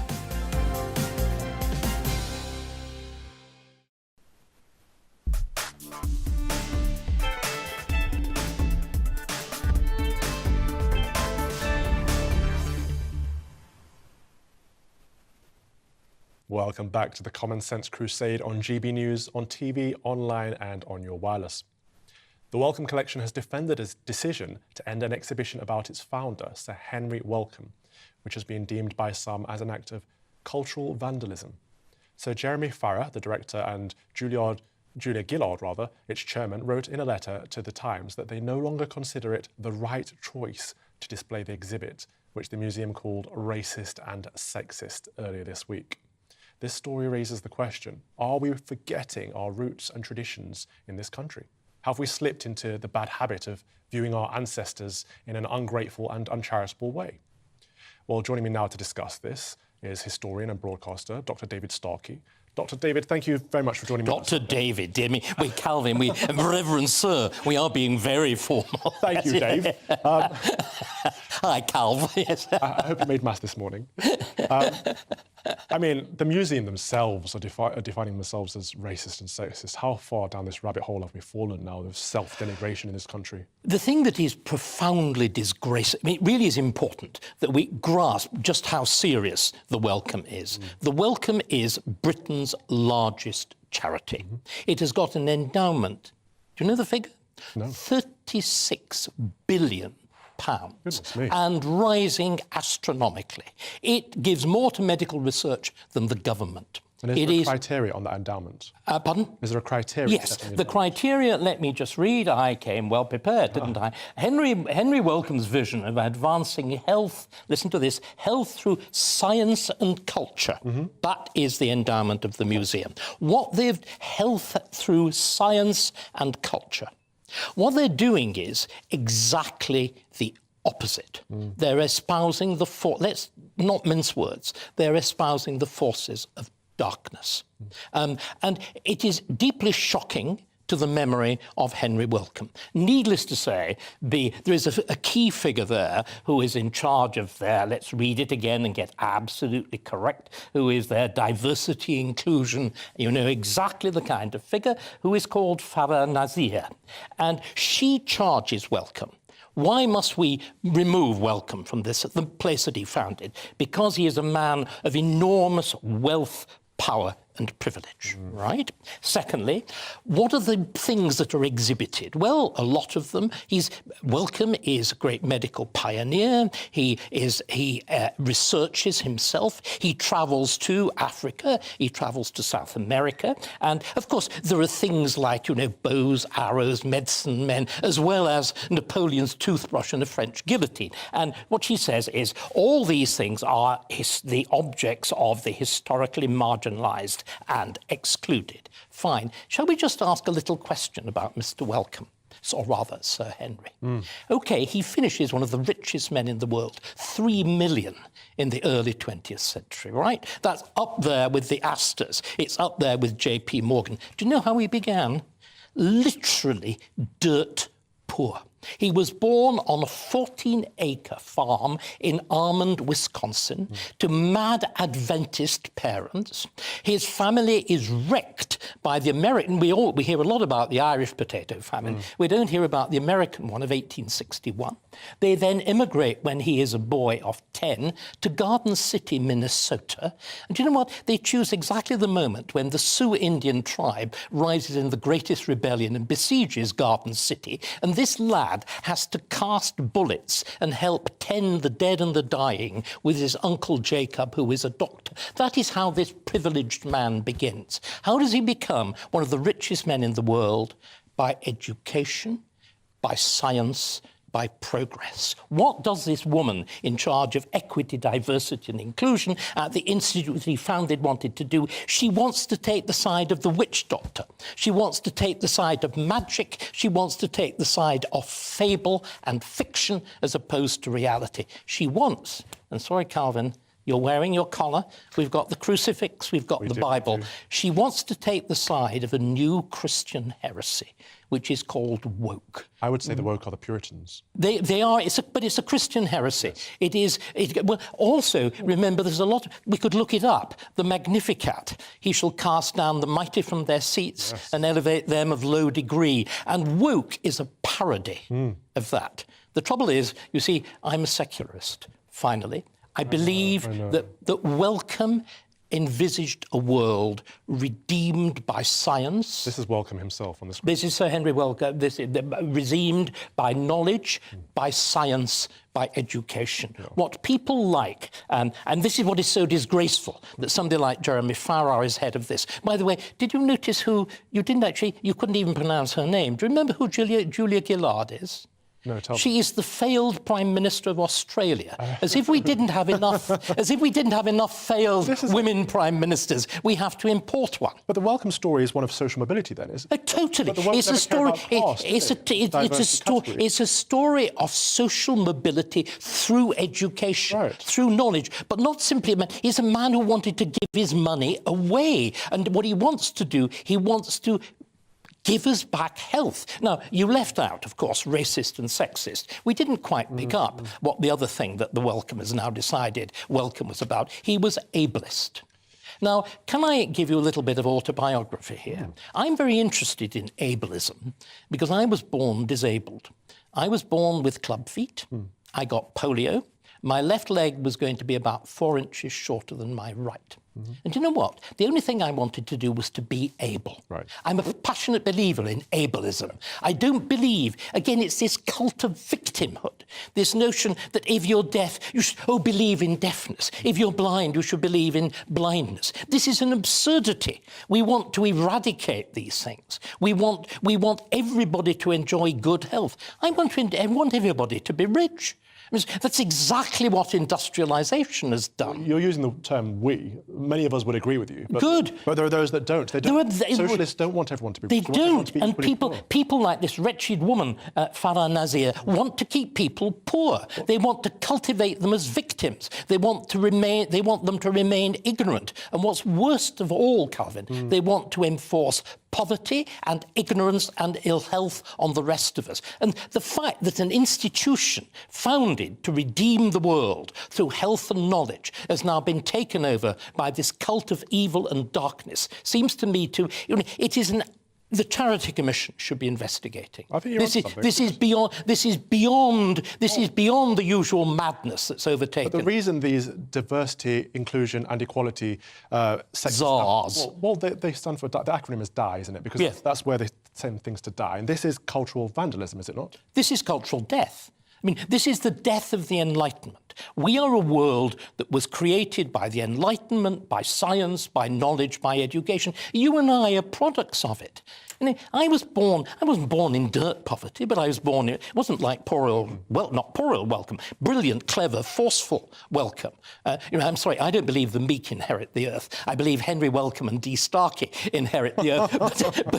but it requires effort. It requires force, which, dare I say, are not entirely Christian virtues.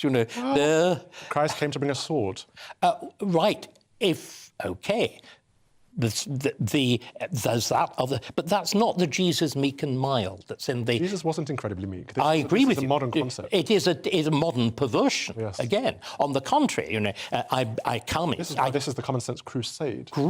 Great. I might even be on side, providing we don't get too much religion. We mustn't have too much religion in our crusade. We'll get you there eventually. That's my mate Dave, a.k.a. Dr. David Starkey, historian and broadcaster. In a statement, the Wellcome Collection said, "We are deeply committed to amplifying the voices of those whose histories and lives are embodied in the collection and to telling more inclusive and equitable stories about human life and health. To fully achieve this, we must create spaces for multiple perspectives rather than the single perspective of one privileged and powerful man."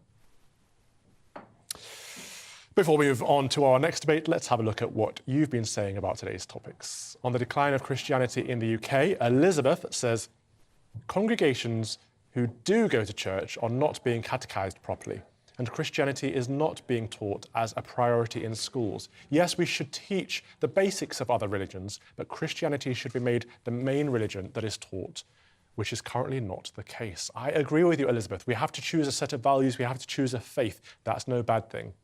Angela goes on to say, "I'm someone who was confirmed into the Church of England as a child and who hasn't visited a church for almost 57 years.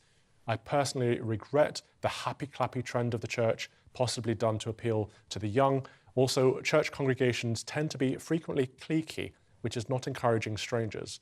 When I was young, the vicar who would visit people who were not part of the congregation and help the sick and poor and go to the public houses to socialise. Vicars do not do this anymore." I think you're onto something, Angela. I think vicars should be out and about in their collar, socialising and being part of the community, absolutely. And catechism in church needs to be stronger and needs to be done properly. You are spot on there. Leslie says, "I think the census data is great news as we cast off superstition and myths and recognise that there is no invisible friend in the sky. I write as a divinity graduate and former RE teacher." For a former RE teacher and divinity graduate, you don't seem to have a lot of respect for faith. That's interesting, Leslie. But, you know, the sky fairy one is a common one that people use out of ignorance, really and truly. You know, our Western society, Western civilization itself was built and founded on Christianity. It didn't come out of nowhere. So to suggest that it's all a myth and something we should be getting rid of is dangerous, because what do we fill the void with? And nature abhors a void. It will be filled with something else. And on the decline of the Conservatives, Mark says, "The Conservatives are toast at the next general election. That is without question. But Labour couldn't win. Labour couldn't win a one-ticket raffle. Nobody is electing that clown Starmer." This is the problem, Mark, isn't it? That people are voting against the Tories rather than for Labour. We need a party that says this is what we are for, rather than being against the opposition. Wouldn't that be nice for a change? Speaking of Conservatives, Jonathan Aitken is best known for his political career, which saw him represent the constituency of South Thanet for 23 years and hold 2 ministerial positions. However, after spending 7 months in prison for perjury in 1999, Jonathan began studying the Bible and became a student of Christian theology at Wycliffe Hall, Oxford, and was finally ordained as an Anglican priest in 2019. Reverend Jonathan is with me now in the studio. Thank you very much for joining me on a Sunday. I hope you celebrated this morning. I did. Fantastic. I understand that you've started to attend Alpha course, or you did before you went to prison. Was that what set you on the journey towards your faith? Well, many things started me on the journey, but certainly the Alpha course back in the year 1997, when I hadn't heard of it, no idea what it was at all. Right. I was persuaded, rather against my will at the time, to go to it. And I always remember at the end of the first Alpha course meeting, my fundamental feeling was one of relief. Nobody happy or clapped at me, nobody asked me to confess my sins in public, all the kind of rumours that go on. And I stuck with the course, and it got better and better and better. The teaching got better. And although I'm not an absolutely total paid-up Alpha enthusiast, I think it is a wonderful introduction to Christianity, and I still teach it. I've been teaching it quite recently, or parts of it. So, I think it's fantastic. So I'm an Alpha fan, although I like to move on a bit further. Well, we're teaching Christianity Explored in my church in the new year, which is a very similar thing. We're more conservative in the theology. But I do think Alpha is a very good thing in getting people into the faith. Now, you're known for saying that you were rejecting ordination at first because you didn't want to give the dog collar a bad reputation. Do you still stand by those words? Well, I guess I moved on from that too. But at the time, I was a disgraced politician, as the newspapers kept calling me, and that was fair comment. And I think anybody who applies for ordination should try and apply with a clean sheet behind them. So at the time, I did feel that I absolutely was not right for it or worthy of it. Okay. But when God starts to murmur at you, I've resisted it for some time, I might say. But surely you had a clean slate. You were baptized and born again in the Holy Spirit? Yes, certainly in deep theological terms, yes. But in the eyes of the world, who are quite important, I think, in ordination choices too, no, I wasn't. Can you tell me a bit about that transition from your criminal past into becoming an ordained minister? Because it's quite a juxtaposition, isn't it? Well, after I came out of prison, I had this unusual career change. I went to the one place in Britain which had worse food and worse plumbing and more uncomfortable beds than the prison, and that was an Anglican theological college. I can attest to that. Where I had wonderful teachers like Graham Tomlin and Michael Green and the principal, Alistair. And anyway, I really loved my time learning, but never thought I would move towards becoming a priest. It just wasn't on my agenda at all. But I was always busy all this time in prison ministry in a lay form, particularly in America, where I trained with a great figure called Charles Colson, who's also been a disgraced politician. And anyway, it was a gradual process. And one of the things in my prayers, I still do, is you occasionally say to God, anything else you'd like me to do? And to my amazement, one day, the voice seemed to be saying, actually, I want you to go and be ordained. I, rather more politely than I'm saying now, said, shut up, God, this is a ridiculous idea. I'm too old, I'm not worthy of it. But then the murmurs started to say, I actually meant I wanted you to be a prison chaplain. Well, that's something I felt I could conceivably do. Even so, I resisted. Then somebody sent me a little verse of doggerel written by the cricket captain of England in his day, somebody just as famous as Ben Stokes now, whose name was C.T. Studd. And he had been cricket captain of England when he got the call to become a member of the clergy in the Church of England. And everyone said, oh, I wonder what the great batsman C.T. Studd is going to be, wants to join the church. And he said, well, yes, I do, but I want to be a prison chaplain. And everyone said, no, you would be a bishop in no time if only you stuck with a mainstream church. But being a prison chaplain, I mean, that's below the salt. And C.T. Studd got so fed up with trying to explain why he wanted to be a prison chaplain that he wrote a little verse of doggerel, which went as follows. Some like to live within the sound of church and chapel bell. I want to run a rescue shop within a yard of hell. And as soon as I read that, knowing that prison can be a yard from hell, I said, actually, I would love to do that. So I then talked to my bishop and others, and I was ordained really to be a prison chaplain, and I love it. I find it really fulfilling, really interesting, and it's ministry at the sharp end. I greatly admire it. I think, no one who wants to be a bishop should ever become a bishop. And I think as a Christian minister, we should aim to be in the places where ministry is needed the most, and that is in prisons and in areas of deprivation. So I greatly admire that. But recently, well, this week, we've had the census data that shows that Christianity in this country is in a sharp decline and has been for a number of decades now.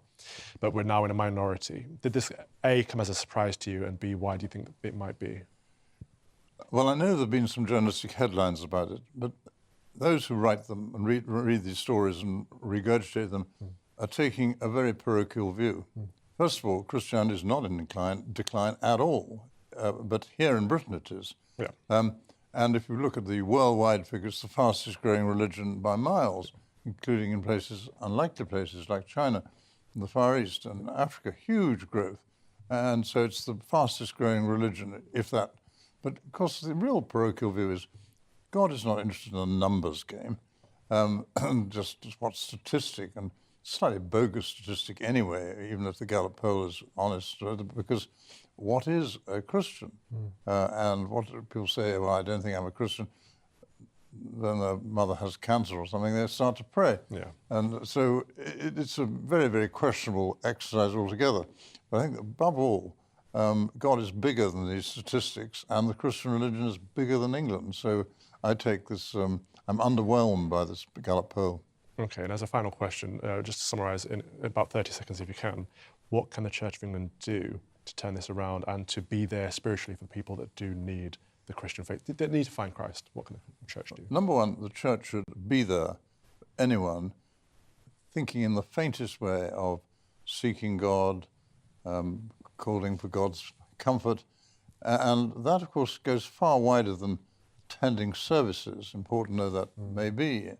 It goes far wider than some of the familiar religious measurements of how many people are getting confirmed and that kind of thing. To be there for people in need. Great advice. Thank you so much. That was the Reverend Jonathan Aitken, Anglican priest and former Conservative MP. Thank you for your time today. You know I like to wrap up with the Collect, and of course this is the second Sunday in Advent. Blessed Lord, who hast caused all holy scriptures to be written for our learning, grant that we may in such wise hear them, read, mark, learn, and inwardly digest them, that by patience and comfort of thy holy word we may embrace and ever hold fast the blessed hope of everlasting life, which thou hast given us in our Saviour, Jesus Christ. Amen. And I want to say a very happy birthday to my producer, Paul Sapper. Hope you're having a good one, Paul. Thank you very much for all of your hard work, as usual. You have been watching Calvin's Common Sense Crusade with me, the Reverend Calvin Robinson. I'll be back with you next Sunday at 2 p.m. Nana Okoye is up next, and before that, here is your weather. There's fault. God bless. Looking ahead to this evening's weather, and the UK is looking cold and cloudy for many, with showers feeding in from the east. Let's take a look at the details. In the southwest, it'll be mostly dry, but there could be a few showers. There should also be a few breaks in the cloud. In the southeast, it'll be largely cloudy. The cloud will stop temperatures from dropping too low, but it will be cold with some rain too. Much of Wales will have a dry evening, with the best chance of any clear skies in the southwest, with showers further northeast. It'll be a cloudy end to the day across the Midlands. Some showers are likely, but they will be intermittent and mostly light. It'll be a different story in the northeast. The showers will be frequent and heavy at times. The showers could fall as sleet or snow over higher ground. Western parts of Scotland will stay mostly dry with clear skies, meaning it will be cold. Further east, we can expect more cloud and wintry showers this evening and overnight. Meanwhile, across Northern Ireland, we can expect some showers, mainly towards northern and western parts, with some clear spells in between, but perhaps not as chilly as last night. Showers will continue to feed in from the northeast overnight, with chillier and clearer weather in the west. And that's how the weather's shaping up overnight into tomorrow morning. Join me every Sunday at 6 p.m.